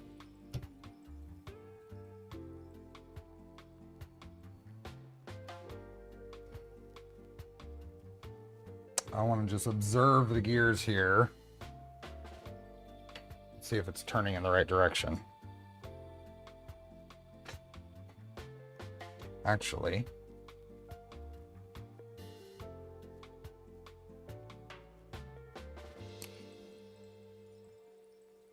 there. Extrude. Okay, that should be correct. Let's put our thing on.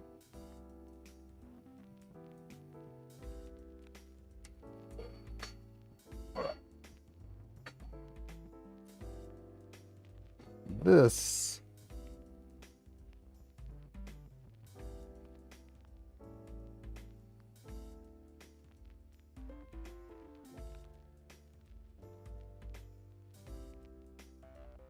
that is just instantly skipping. That's just instantly skipping. Okay, let's fix that in a second. Let's go to wheel of names. Let's get rid of some filaments. We ready? Get yourself signed in. Get your entries in. Kyle, how you doing, man? How are you doing? Okay, so get your entry in. Same as any I've always done. You have 3 seconds to get your entry in.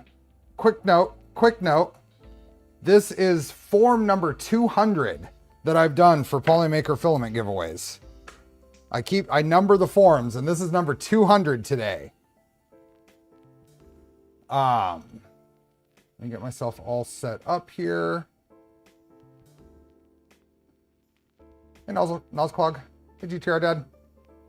How are we doing on likes? Did we hit what we want? It could be better. Okay.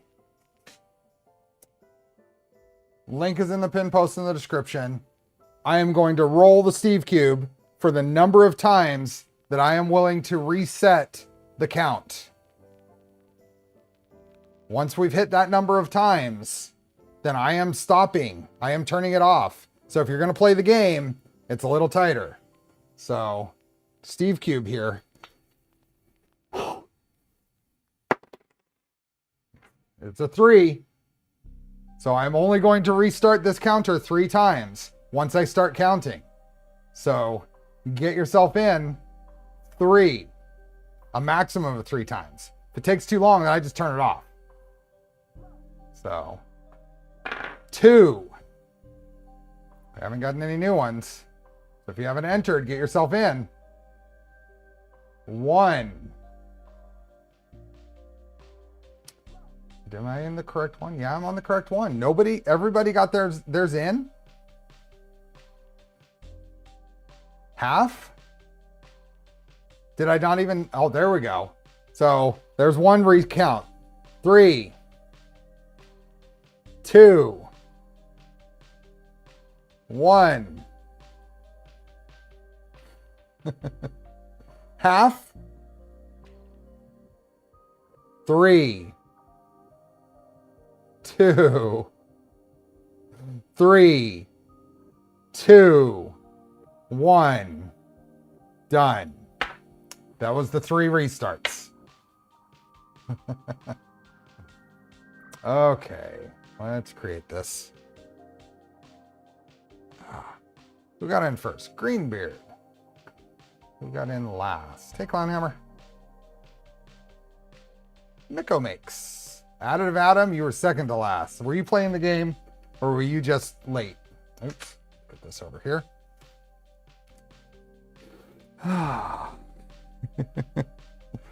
Oh boy. We are going to be building Voron 2.1, a Voron 2.1 in a week and a half. So let's go number between 1 and 21. 1 and 21.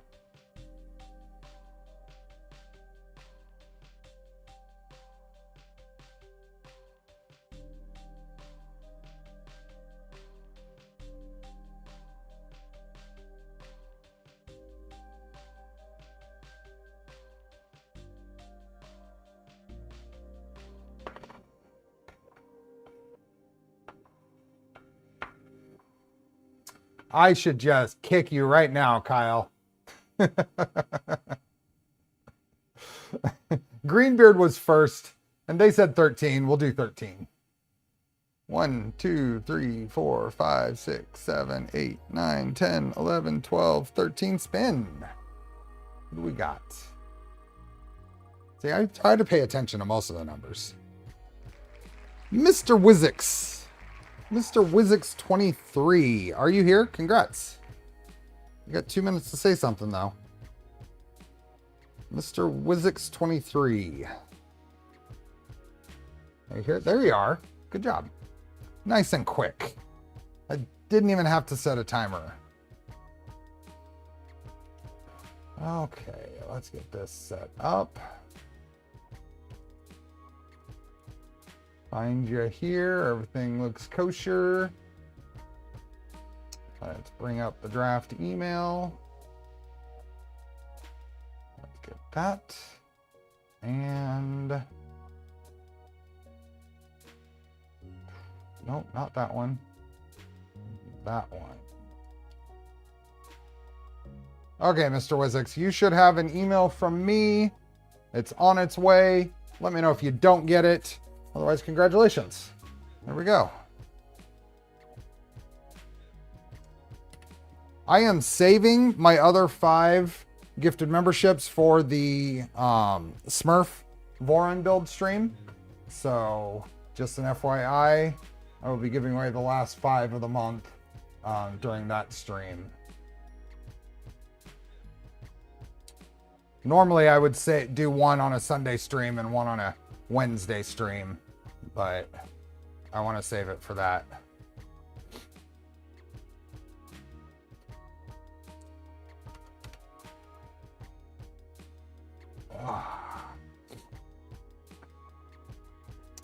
Okay, let's go back to the orbiter documentation. And is there a recommendation for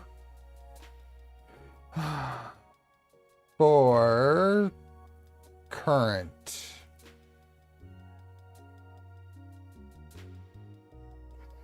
That's just upgrade guides. So let's go to maybe.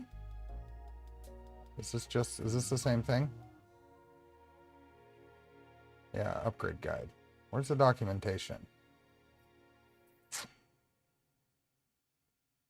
About? Nope. Home. How long have you been doing this, and what do I love about it? I've been doing this for 4 years and 3 months now. Very consistently.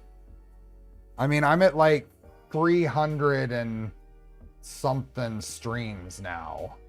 Let's see, how many streams am I at? Approximately, because I've done some collab streams on other channels and such, but I'm at approximately 318 live streams. 0.85 amps for Orbiter 2. I love the interaction. I love the appreciation that I get. I get a lot of people who really talk about learning something on the channel. I learn a lot. I like interacting with people when I go to events. And I like that this has enabled me to figure out a way to complete projects. Before this, I didn't complete printer projects at any significant rate, or projects in general were hard to complete. So where is the documentation for this stuff? This documentation is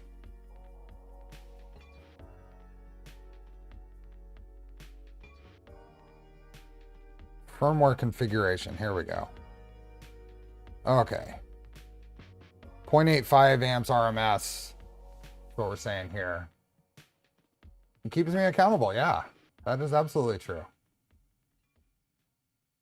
I get it. I mean, doing this is also feel has enabled me to have a little bit of a ability to contribute to more projects. I like contributing. I have a lot of lessons on being calm under pressure. Okay, let's go over here. Let's see what this was set to now, because it's not running for some reason. It's hitting something or... Thanks, Wayne. Let's see.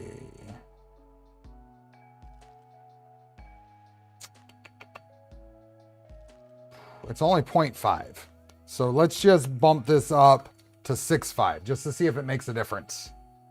I know it says up to 0.85, but that page has clipper configuration below. Basic configuration, though, is the same thing. So clipper configuration down here. What is the note here? Is it all the way at the bottom?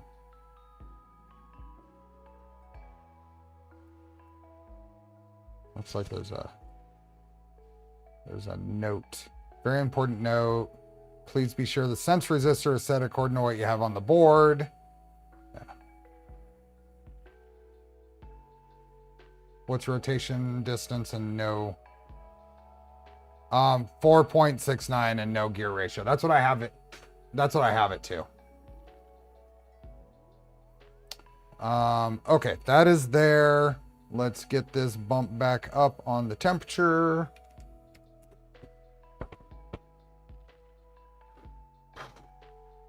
Wanting to finish a build off camera because I don't want to wait until next stream. It's always a pain point. Oh, big time. That is something that I've definitely had to learn to do is leave stream projects for streams. 19 extra volt t-shirt. I do. I'm not a designer though.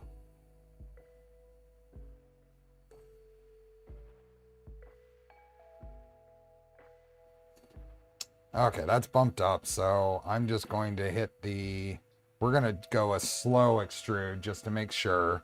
25 millimeters. And let's see what it does. It is not extruding. Why?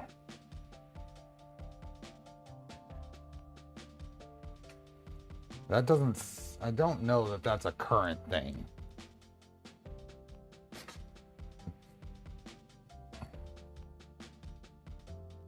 Let's see what this looks like in here. Push it in there.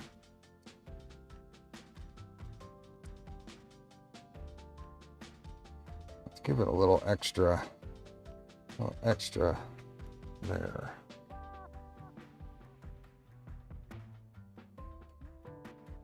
I just put the tension up all the way. Mine if backward sounds like it's skipping. Well, I already did it without filament in there, and it rotated in the correct direction. So what I'm afraid of is there's something not correct in the filament path. The motor's not turning at all right now. It's skipping. I can hear it. The stepper is skipping. Let's just try for one extrusion to just bump it up to 0.85.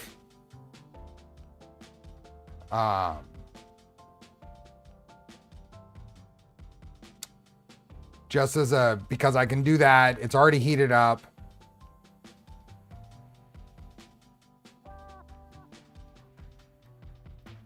It's a 104 NT. All this is right. So let's just, I don't think bumping the current is going to make a difference, but since it's already there, let's just try it. I know that this, absolutely, I 100% agree that it should be adequate, but I just want to say, try it. Just cross it off the list since everything's already heated up. Doesn't take any extra effort to to do this.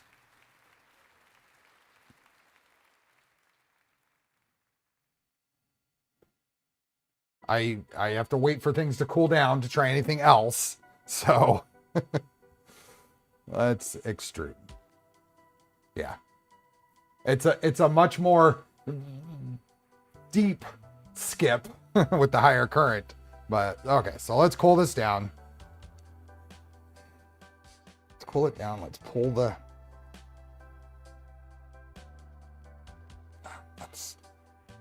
there we go. This. Oop. I want to see. Oops. Before that cools down all the way, retract. There we go. So it is catching. It's not even getting past there. It's not getting very far at all. Let me grab a different filament just so I don't have to deal with that. What is this? Oh. Oh. Don't have to pull that all the way back through. Heat creep in the orbiter itself due to the LDO motor overheating. This is not heat creep at this point. Let's see. Still waiting for things to cool down, so. Well, that went all the way through.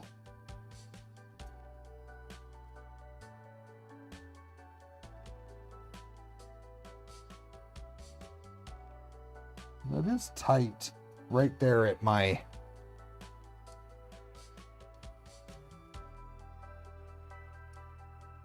I don't want to take these things apart again. Here, let's also pull one of these off and look at it. it is catching, I think. And I chamfered the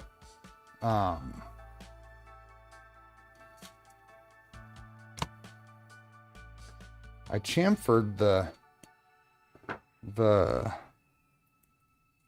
PTFE in there, but let's just try one of these, just see what happens. That goes there. Pull the nozzle off.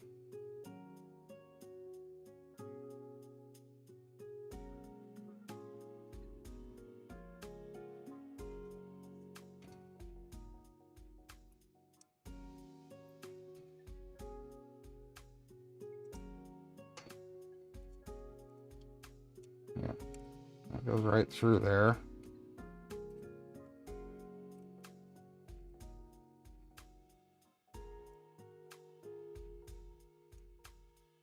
The orbiter is a very tight path in there.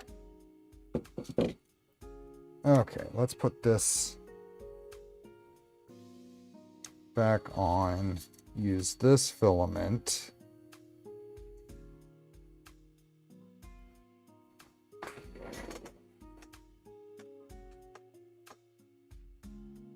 Is the exit guide on the orbiter in alignment with the gear? That's a good question. Well, I was going to say I can't really get an angle on it. I can't really get an angle to see it, but that's definitely not true. Can pull this thing right out of there. That's one of the nice things about a tool changer. Let's look at the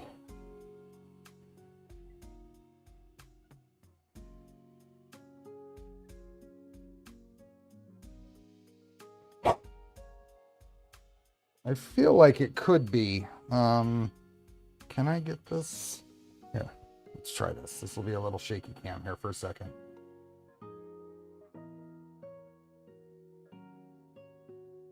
I feel like the gear in there could be shifted a little bit.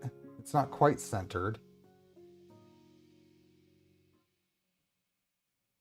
But it's hard to tell.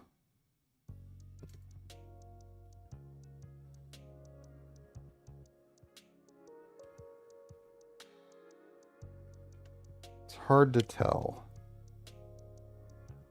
I think I'm going to try this again with this other filament and a little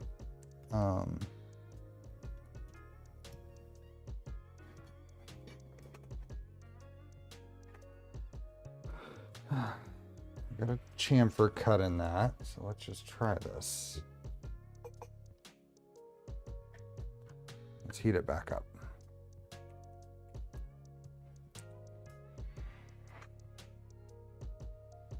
What are those standoffs? So this is the standoffs that came with the LDO kit for the StealthChanger stuff, and then I just printed some extra spacers to make them the right length. Yeah, it's really hard to tell when looking at it from that angle. You're right. It's still heating up. Get that down in there against the gears.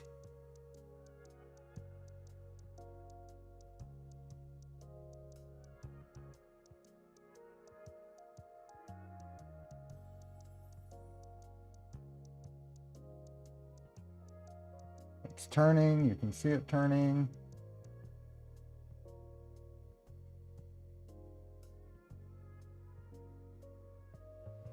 Yeah, now it went through. I think it was just catching.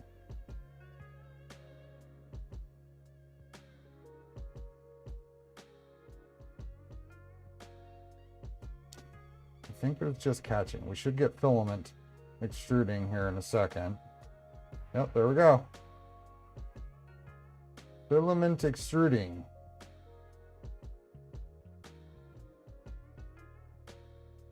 And retract.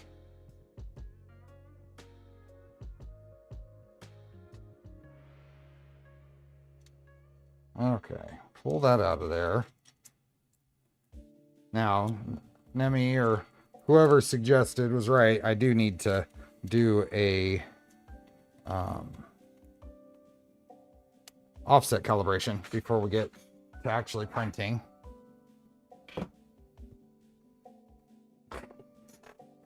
But let's see if we can get this filament to feed. Get a nice good angle on that tip.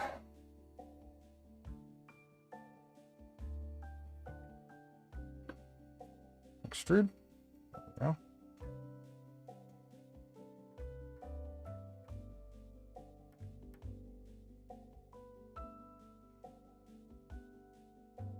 Yeah, that's working okay now.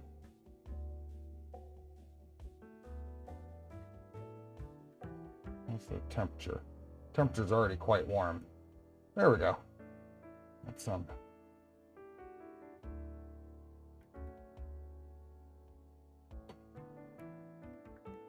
Might be the lead in on the metal guide in the bottom of the. It did look very tight. Do you just chamfer it there, Nemi? Do you take it out and chamfer it?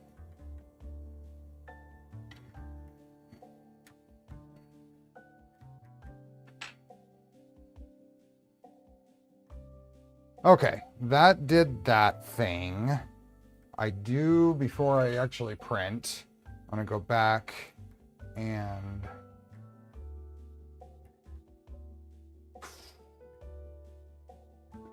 bring this current back down to 0.65. Save and restart.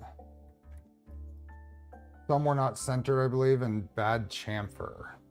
That's fantastic.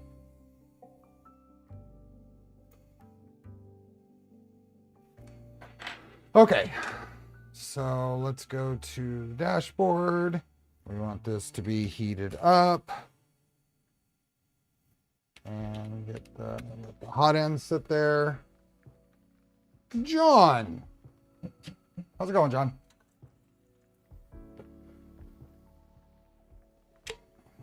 Chamfer it, tracks its testing units were shaving the filament. They were so tight. Yeah, that...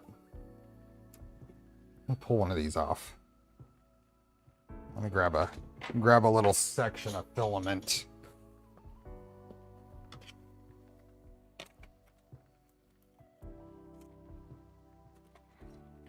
Grab a little piece here. Let's see if we can, while that's heating up the bed. Let's see if we can get a look-see at this. A little better look. Ow. That was dangerous. That was really dangerous. I was holding filament and went to put my glasses on and shoved this filament in the side of my eyelid here. That was really close. Don't hold something when you put your glasses on. That was really close. Excitement doesn't stop. Okay. Let's pull this one out and inspect it and see what we have here. I wish I could pull this all the way out more easily. That's that end of that.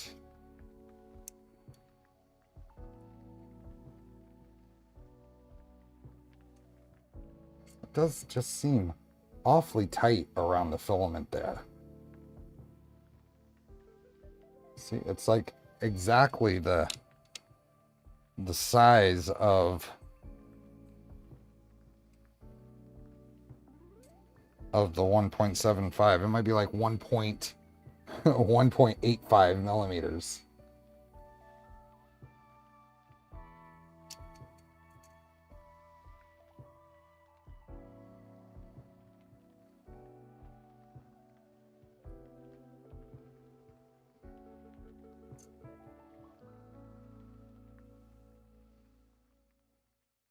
Yeah, it looks like I'll pull this off and maybe chamfer that a little bit.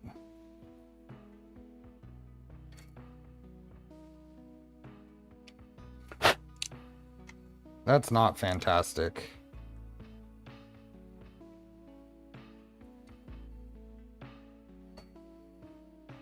Bed's heating up. That there. There. sent the testers that had issues new metal pieces. Maybe I can get, I wonder if he has any more. I should look at all of these because I have 2 orbiters that, or 3 orbiters that Jason sent me for this build. And then I bought 2 more because Jason sent me 3 orbiters and 2 Galileo 2 kits. And I was going to mix and match. And then I decided I really didn't want to do that. So I ordered 2 orbiters. So I'll look at these. I have no idea which are which. So I'll see if there's any difference between them.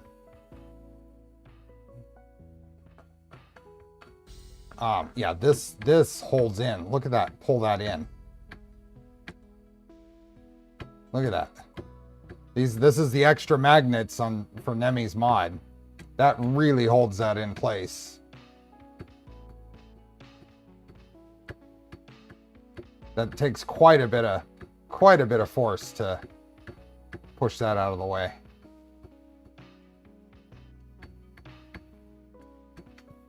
Okay,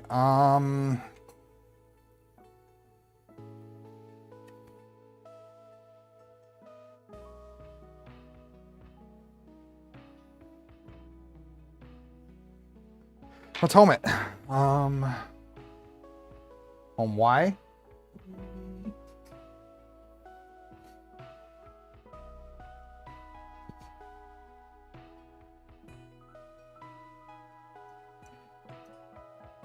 They would be held even stronger if I did that. You're right, John. That's a very true statement. It's a fantastically true statement. Okay, and then Z.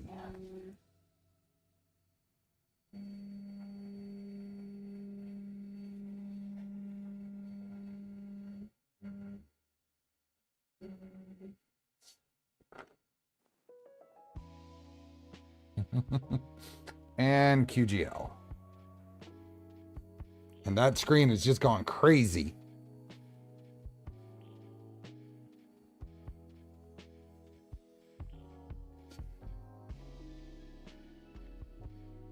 Hey, Deanna.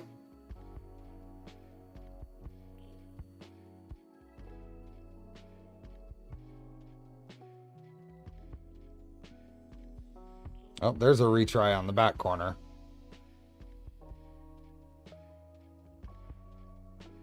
It's DSI. Oh, that was way off.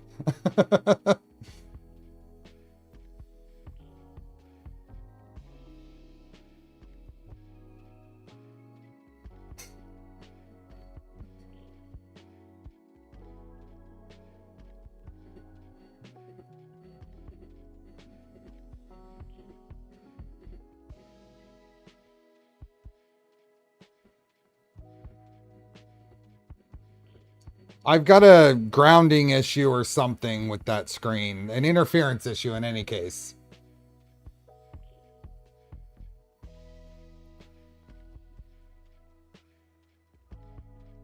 I'll have to work on that in between. I'm going to have probably, realistically, it's going to be a month before we're back on this. Although it might not be that long because the Voron build, the Voron 2 build I'm doing will be really accelerated. It'll be Wednesday content and Sunday content. That'll be the exception there.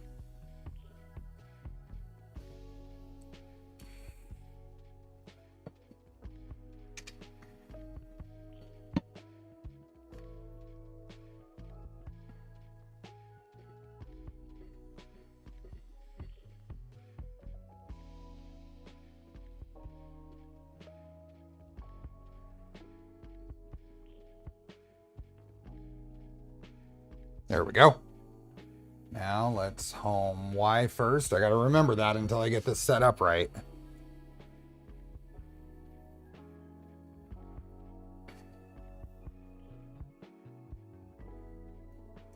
I'm just going to print my little cube, my little test cube.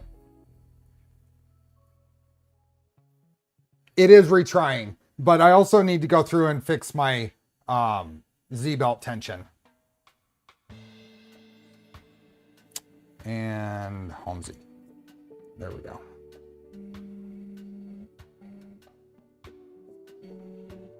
Okay, let's see here. QGL takes too long. I can speed it all up once I get everything going well.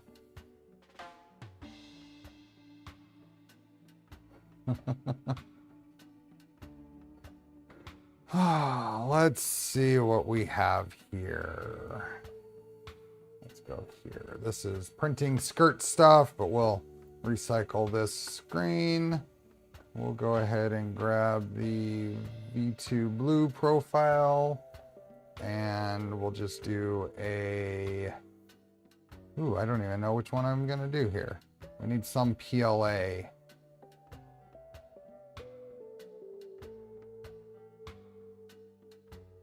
Some direct drive PLA.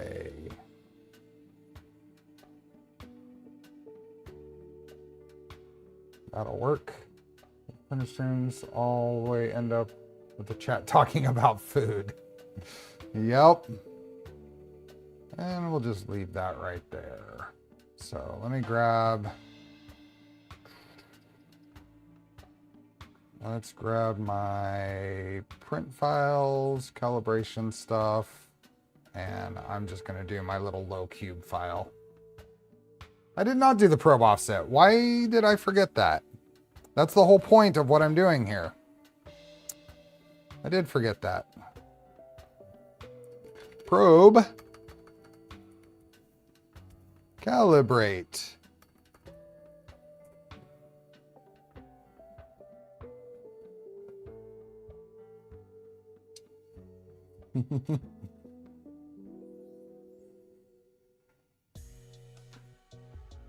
I don't know if that's any better or not. It's getting distracted. Okay, let's see. All of our temperatures are good. Put this guy under here. And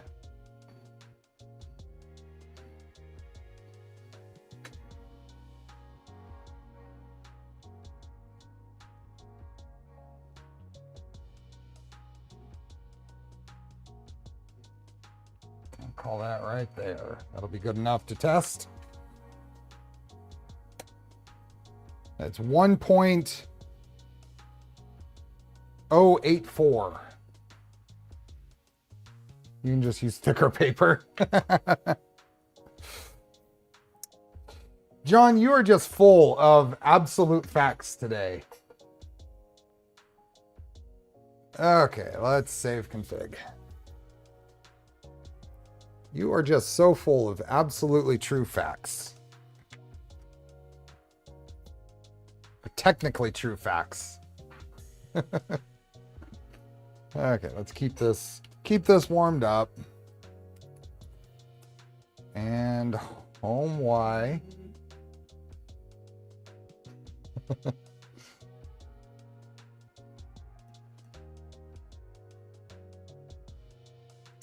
And home X.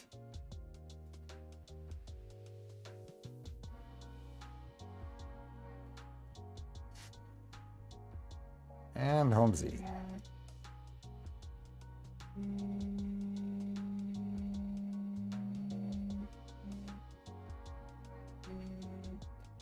And QGL.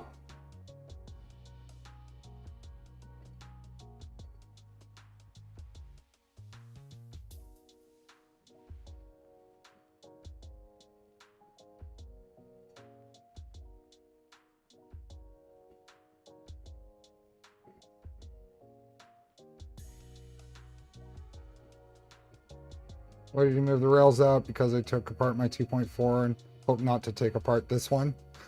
Because I'm using shorter Z joints here. I'm using the Rock'em Sock'em Z joints from Wapping. It means that at the max travel that I need to hit in order to dock and undock with these short docks, I was running out of Z rail. So I moved them up 12 millimeters to make sure that I have enough room.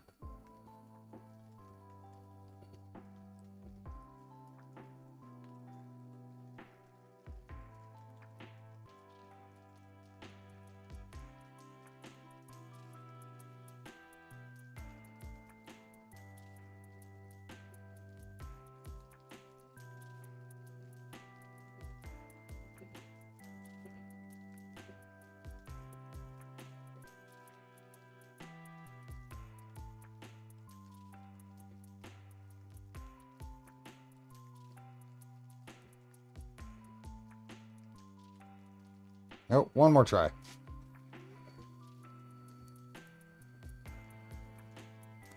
Thanks, Tweens. I'm pretty partial to it too. I'm happy with how it's turned out.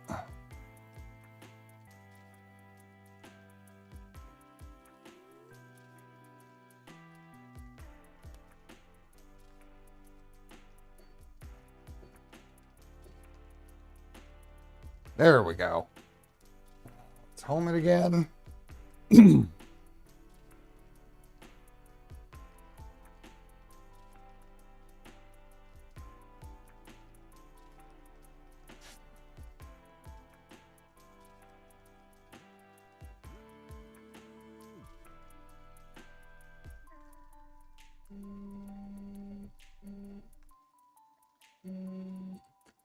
Okay, now let's do this, and we'll be able to fine tune our first layer with this. So let's go here and here, and let's go to print settings. And we're going to do only 2 loops, 0 top and 1 bottom, and then 0% infill.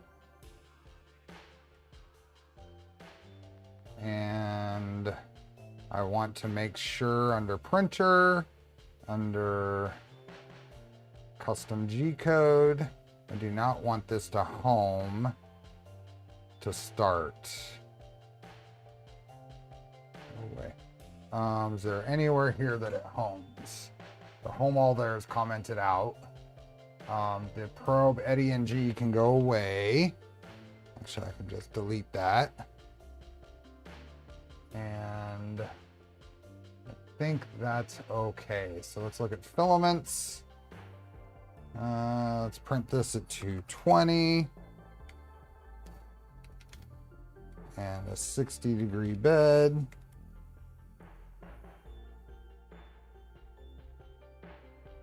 .555 sticker. 555 timer.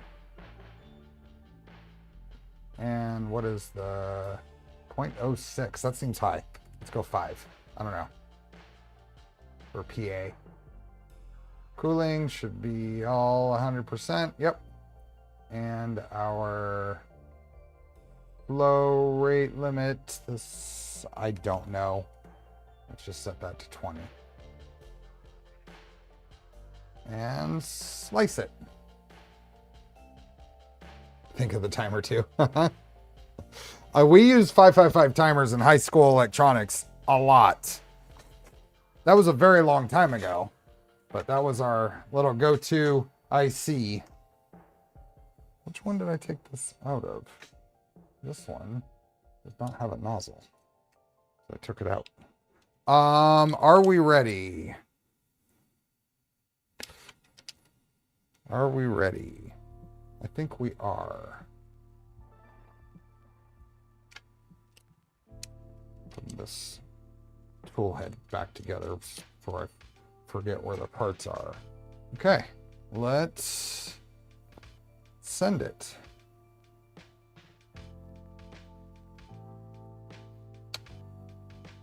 Upload and print. It should.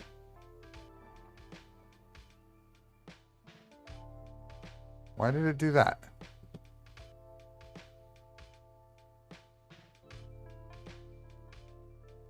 Unknown. Oh, I don't have a mesh set up. Well, that's interesting. What is this doing? It's just going to print. I think it's good. It's just going to skip the mesh. That's okay, I think.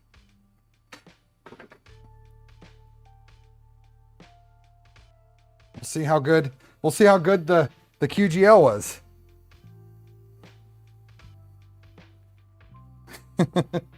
I don't have a mesh set up in the config. But I'm not mad at that. That's pretty good. The screen is awful. Yeah. I'm not mad at that at all. It needs to come down a little bit.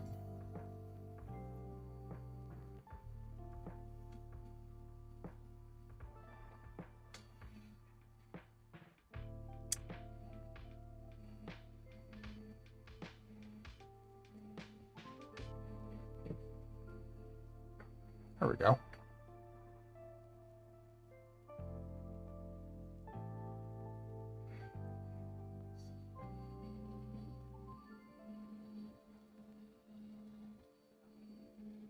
Looks like I just moved it down 0.05.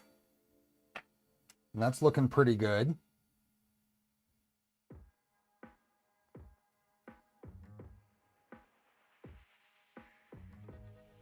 Yeah, that's looking pretty good.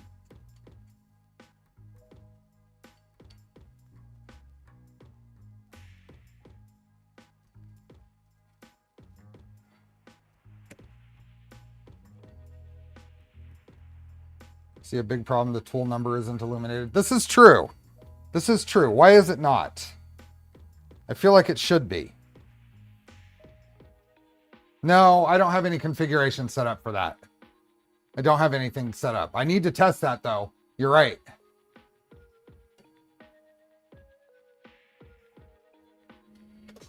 The spool is just sitting there behind. F's in chat for the non-configured NeoPixel. Hey, Nico.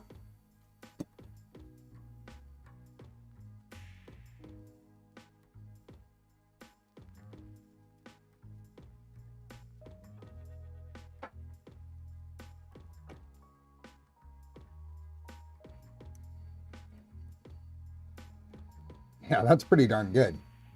That's very consistent still.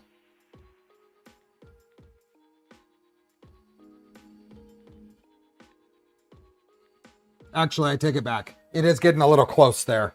On there. You see at the back. I don't know if you can tell at the back.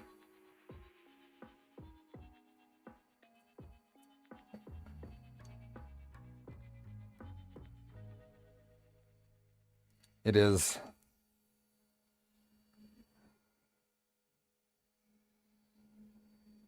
It is getting a little close. Let's see what happens if we raise it.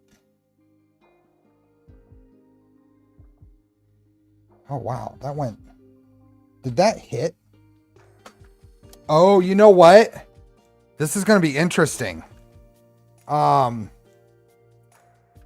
think my theory is that the interference on this cable actually triggered another 0.05 squish, because it said minus 0.1 and I did not hit it twice.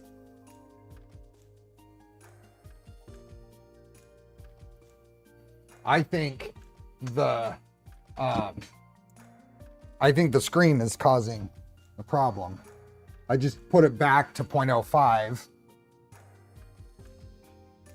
But there's a clear spot here. You can kind of see it right here where it changed.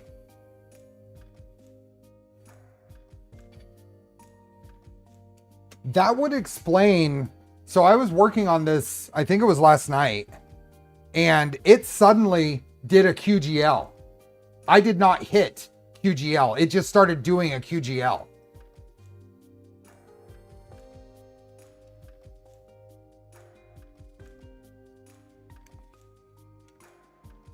Yeah, putting that back, it's...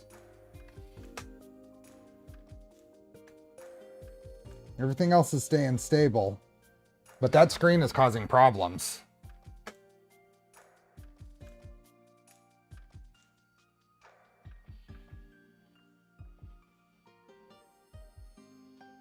Let me figure out what's causing it. I've not had this happen on any of these screens. And this is the exact same screen I had on this printer. So there's something new about this printer that's causing that.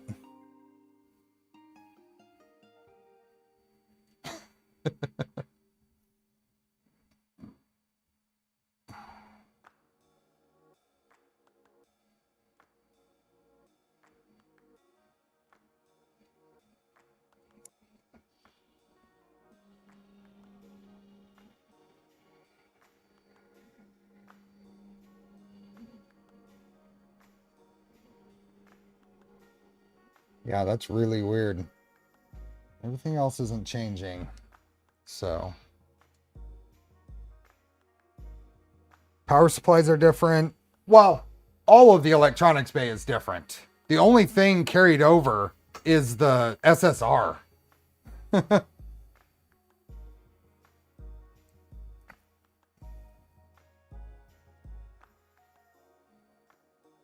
Here, I know you can see it printing, but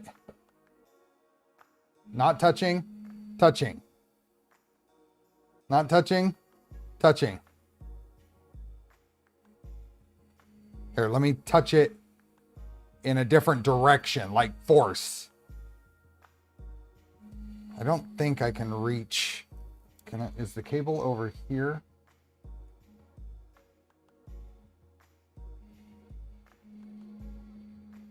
There's the cable right there. Just touching the cable, not even the connector on this side, helps.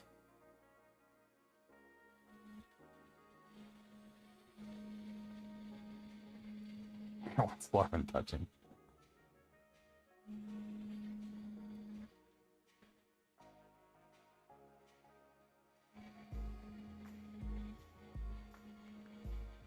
It depends on how much force I'm putting on touching it, on how stable it gets. Like if on the side where I can really get a good bit of contact, then it's super stable. Like, see, I'm holding it pretty good on this side. If I let go, if I just barely touch it, then you see it's still showing some glitchy. But if I get a good bit of contact on it, it stabilizes.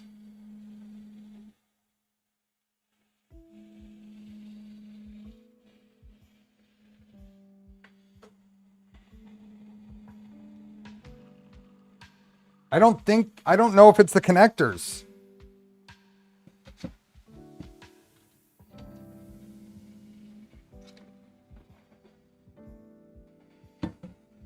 Because it only does it, John, when the steppers are activated. The printer doesn't even have to be moving.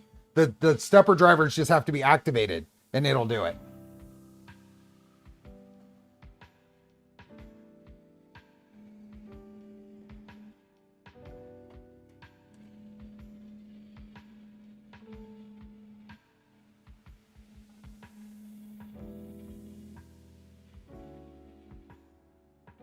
Screen is not grounded, and I'm going to try that. I'm going to try to add a ground in there.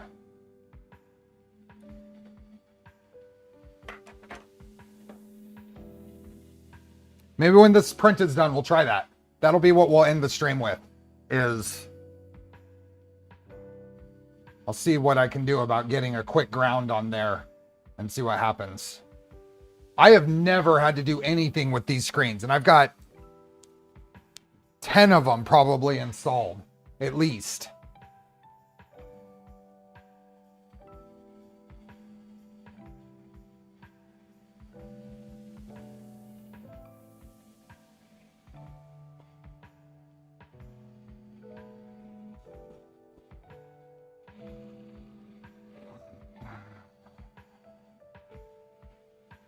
It's DSI.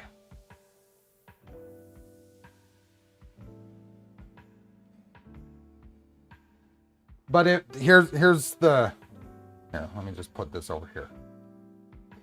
I can just come over here and touch the ribbon cable and it improves it. The connector is way over here on this side. I'm just touching, the ribbon cable comes through here and around. And if I just touch the cable here, I'm not impacting the connector over there at all. I don't think it's a connector. See you, Death Cube. Are you using 48 volts? I am. Which reminds me, I wanted to see how these are. My Leviathan with randomly switching channels. That's weird. Hey, Jared, by the way.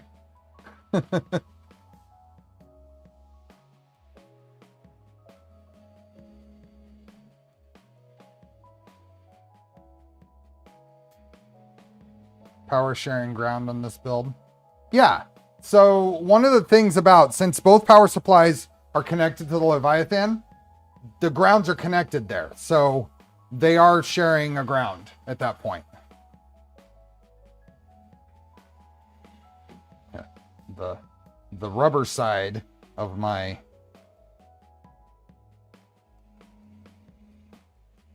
no.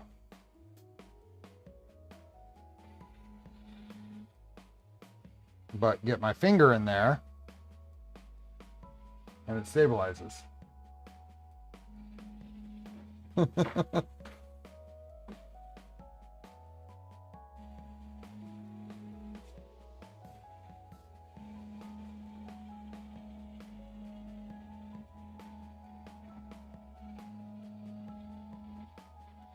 EMI from the 48 volt drivers. I have other, I mean, my gray Trident here runs 48 volt Leviathan and it has a DSI screen and it doesn't do this.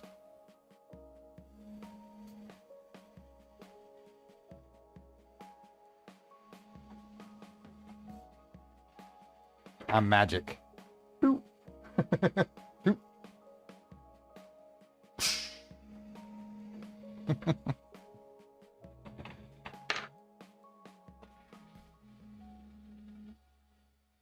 That's going to be a tall printer. I'm not going to be able to see the camera when we put the top hat on. I'm going to probably move it to the table here and point the camera that way.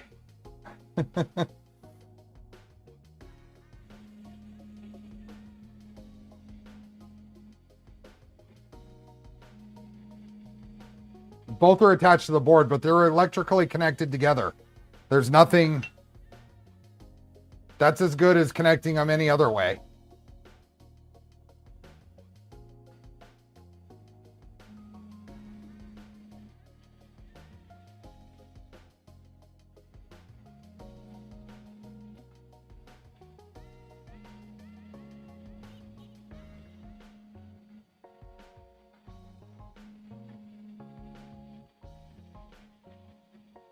Tuxedo, I did the back side of the insulated side of my handle and it didn't do anything. It's brand new cable. Brand new cable.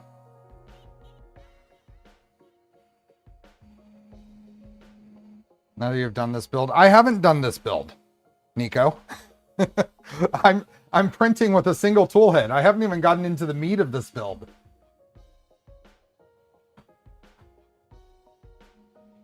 I think in general, though, to answer your question there, I would prefer a tool changer over an IDEX setup. This tool changer, Mad Max, Index, whatever. I'm having more fun working on them than I did on the IDEX. Or even the Phoenix. The Phoenix is an IDEX. It's going to stay IDEX. This is going to be my IDEX printer, but...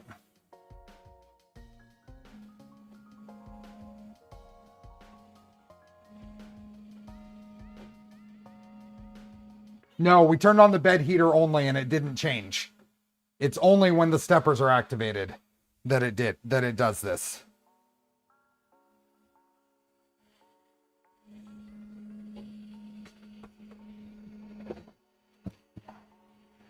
I don't have a spool holder, so I have to feed it some filament.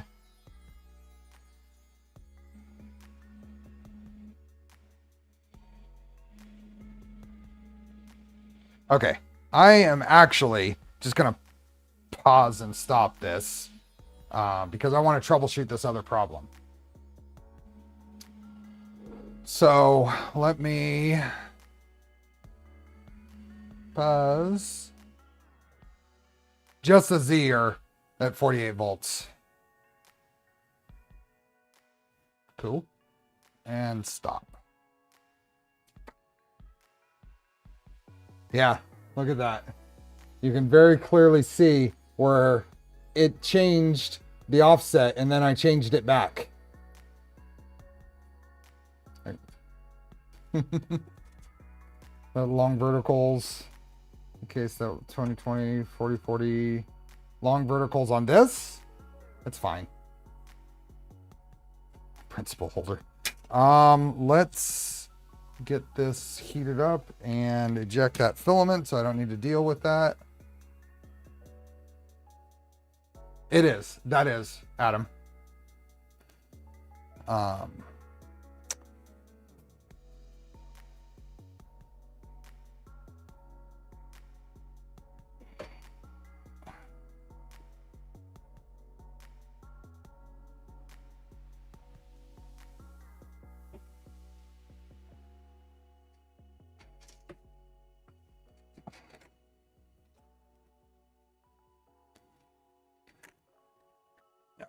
Let's get this filament out of here so I don't have to mess with it, deal with it, and cool down. Cool down. It is a good red. I wouldn't say it's the best red, but it is a good red.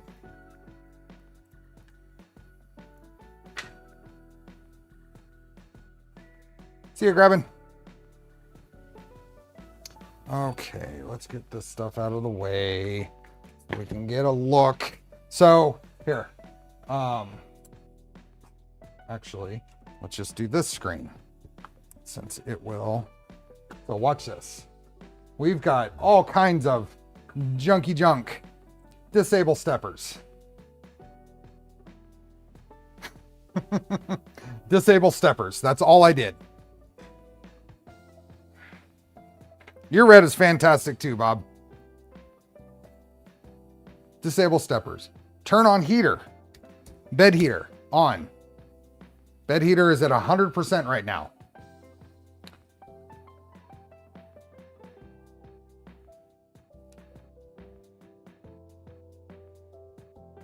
Doesn't do anything. Do I need the steppers? It's somewhat important. Only somewhat.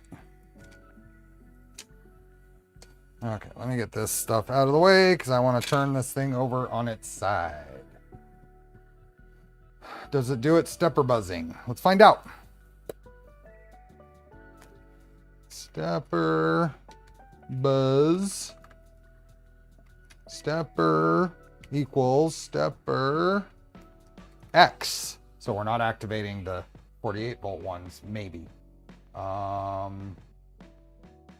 Stepper buzz equals stepper X. It does not. So stepper X doesn't do it. Let's see if it does it for stepper Z. Yep. So it is, good call. Good call. So it is definitely something on the 5160s or the 48 volt that is causing, that is affecting it.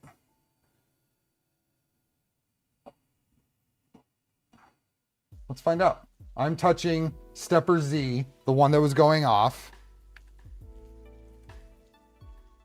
It does. That's interesting. I let go. Now I touch it. Look at that.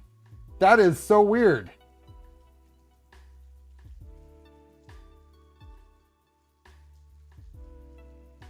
That is so weird. I can't really reroute the cable much. I've already tried moving it around.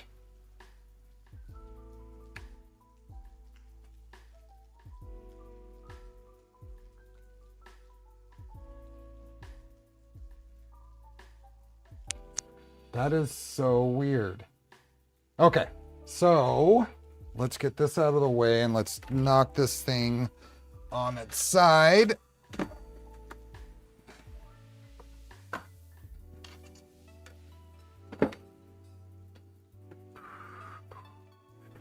That's good.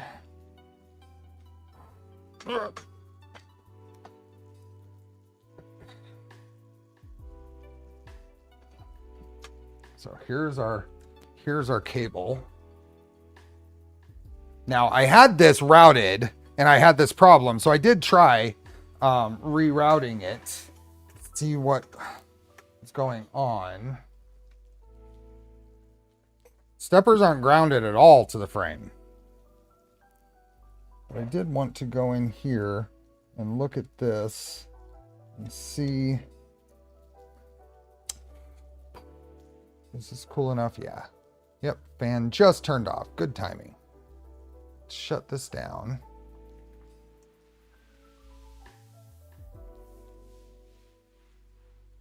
So this is a Leviathan, LDO Leviathan with the expansion board. That way I get the 4 5160 drivers. Yeah, but there's not much in between here. I had this routed up and around, but then I try here. I mean, I can try it holding this off to the side, but before I do that, I want to just kind of poke around at this with my tweezers, and make sure that things are fully seated over here.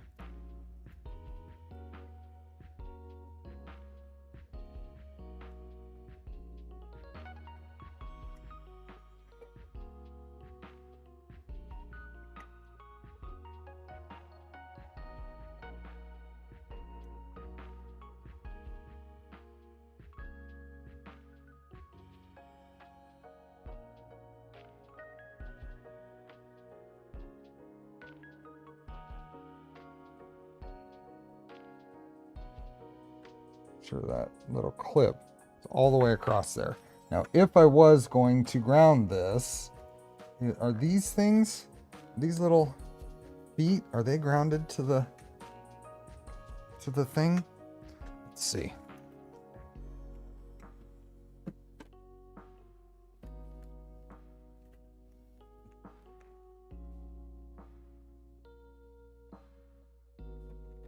Oh, let's see here. Sorry, trying to figure out if I can find a for sure ground point on here. Well, let's just see here.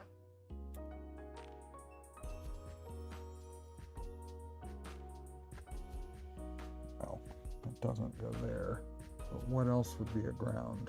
Would reset go to ground?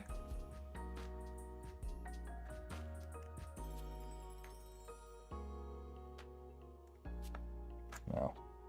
I was just seeing if one of these standoffs here, because it's a nice easy thing to connect to, would have a ground on it. Do they have documentation on these screens? Oh, I might have another one. I can look at right here. Unless this is HDMI. This might not be the same. No, it's HDMI. Job's done. Print's done. Any suggestions on what to look for here?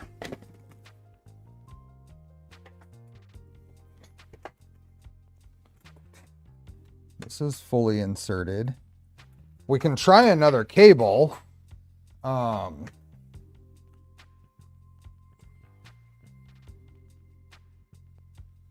Continuity between any two standoffs. That's a good call.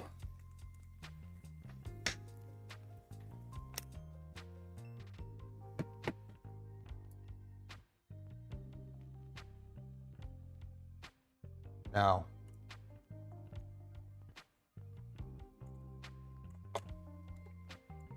nope. See you, Ricky.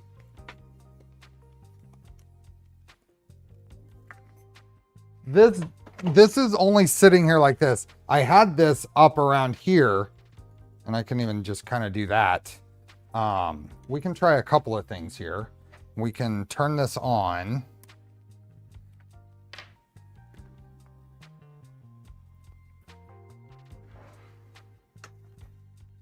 Hey, Boydie. This is the Big Tree Tech 4.3 inch DSI. It's the one that comes with the LDO kits. Hey, Incendium.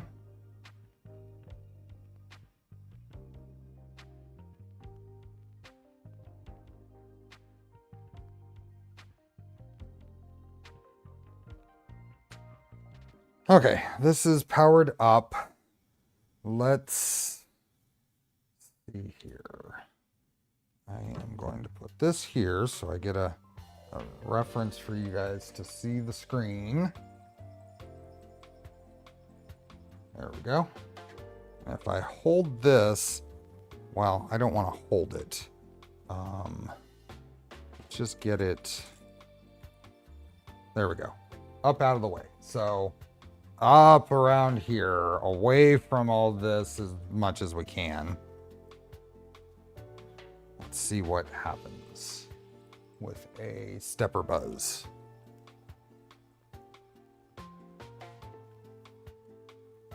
Stepper buzz Z. Oh. Okay.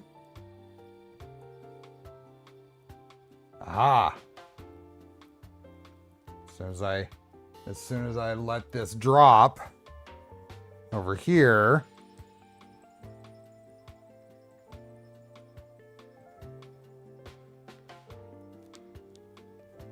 how can I do this otherwise? But here's the thing. When I ran this up around here, just trying to get it out of the way. Let's try that. Stepper buzz again. Huh.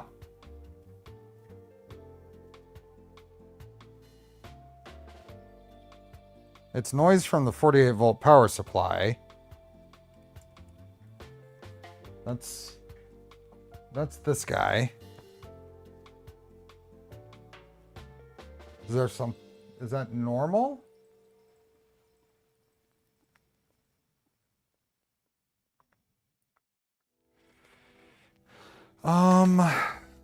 Problem. The cable I used to have here, you know what? That might actually reach. Let's try that.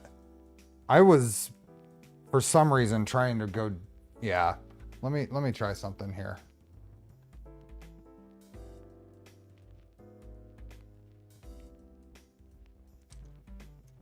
This is the cable I was using on this printer. But for some reason I had it backwards in my mind. I thought the cable had to come down to this side. So I got a longer cable, but there's only one, it's this long or this long. So let's try changing that out and see what happens. Yeah, definitely. I didn't want to run this long of a cable, but kind of thought I had to. And these displays, the connector being on the end here is really, really horrible. You kind of have to have this harsh bend in the cable, which is not great.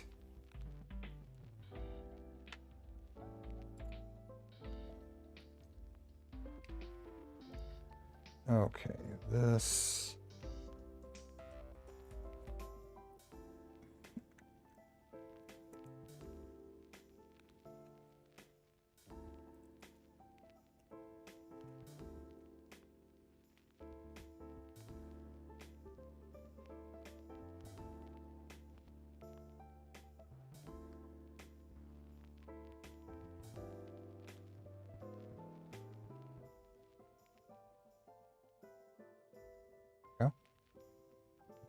In there.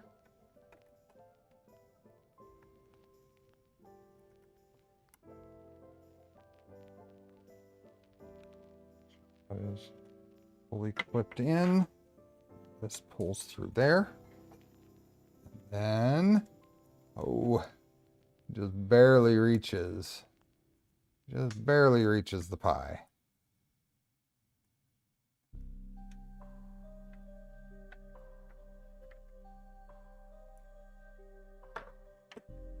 What's this? Okay, sit down first time. We can probably shift this over just a little bit too. Yeah, I got enough room there. It's just a matter of... There we go.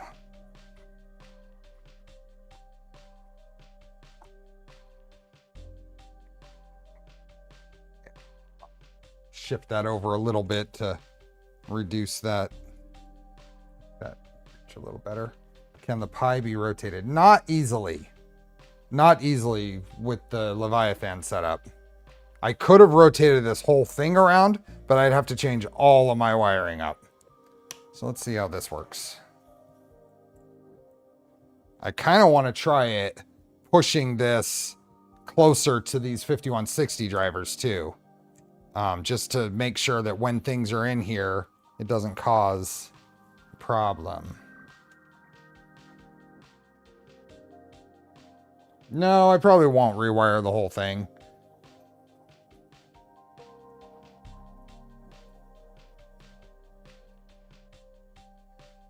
Where'd you go? There you are. Okay. Let's try again.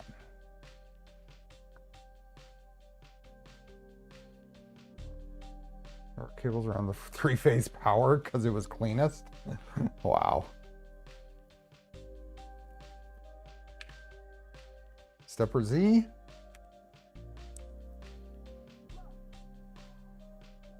Doesn't seem to matter. Here, let's do, I think that stepper Z3 is here. Yeah, it's solid. Hey, Keep. You suggest after Kirsten doing the Mad Max altering course? I don't know.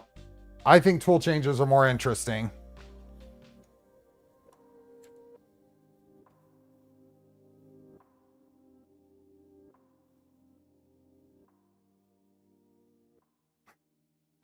Running the HDMI screen, the cable for that should be shielded. I could do a HDMI screen. So that is a question that I have, especially for the draft shift folks. That seems to work. That is better. We'll leave it like this for now.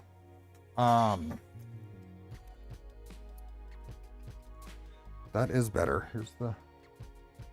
Just move that over just a little bit just to get this over here. That's not terrible for that to be there. The bottom panel will be here, so it won't be in danger of being... Ugh. But one thing I have is... What have folks used for other mounts, other displays and mounts?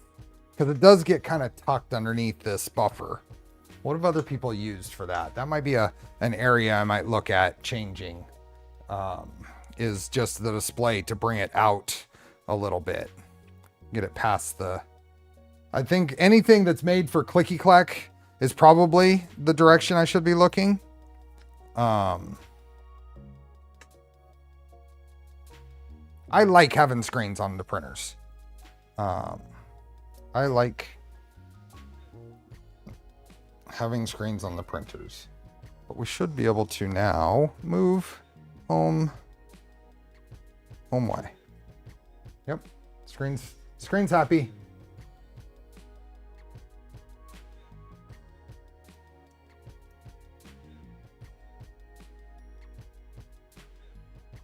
Change it to glasses that give you a virtual giant screen. And home X.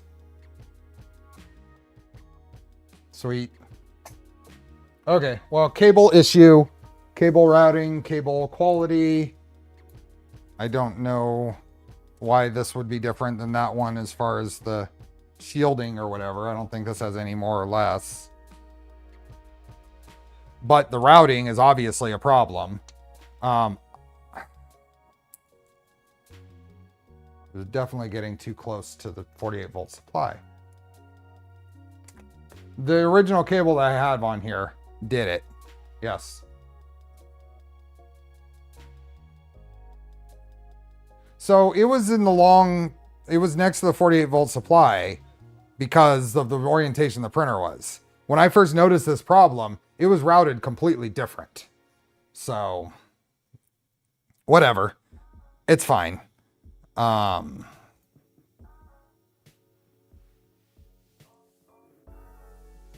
did it do that? Must home before probe. Oh, because I didn't home Z. That's why.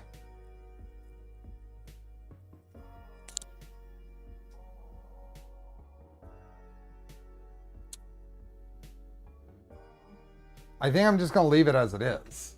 Unless I find a display mount that I like that needs a HDMI display or something. But other than that, I'm just going to leave it. Anyway, almost 3.5 hours on a Wednesday. It's pretty good. We made some progress. I got a umbilical set up, so now I can mimic that. I can mimic that across the other 4 tool heads. And picked up a local AM station. Need to figure out what's going on with feeding into these orbiters, but that can be a task for any time in the next 3 weeks or so. Bad place to finish. No toolhead number LED yet. What can I do to get that done really quick? Just for John. Just for John. You're right, John. You are so right.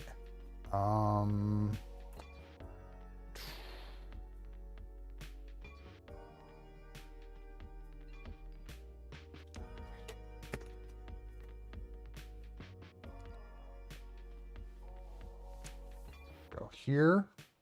And what is the pin on these? Nighthawk. The RGB port is GPIO 7.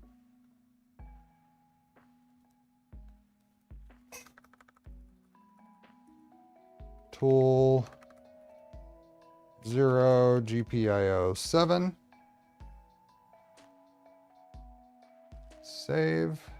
Close that. Go to printer config. I think we just need to include that.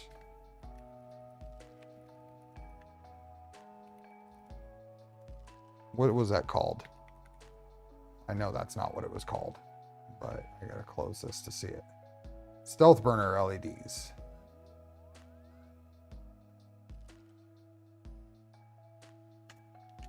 Copy. I don't know why it would have been called StealthChanger. That was just brain fart. Okay, are you ready, John? Let's see if this works first try.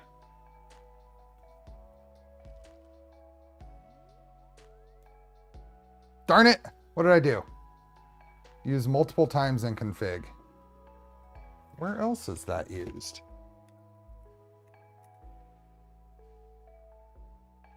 Oh, okay. It's just all turned off. There, John, your favorite color is red, right? Save and comment that out and save and restart. There we go.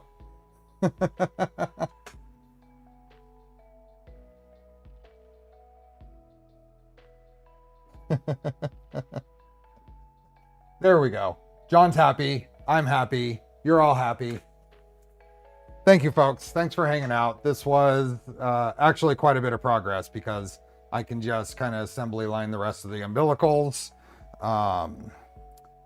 We will not be streaming this Sunday.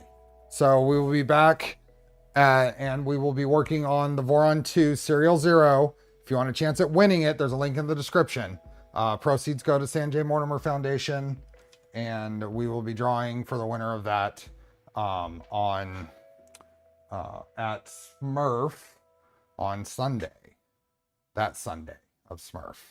So with that, thank you, everyone. I do look forward to getting back to this. It is going to be hard to just kind of set it aside for a while, but we will get it done. So take care. We will see you maybe next Wednesday if I can find something to do. I'm sure I can find something to do. But we'll probably stream next Wednesday and then we'll start that other build on the Sunday. So take care, everyone. Have a good rest of your week. Enjoy the build. Bye.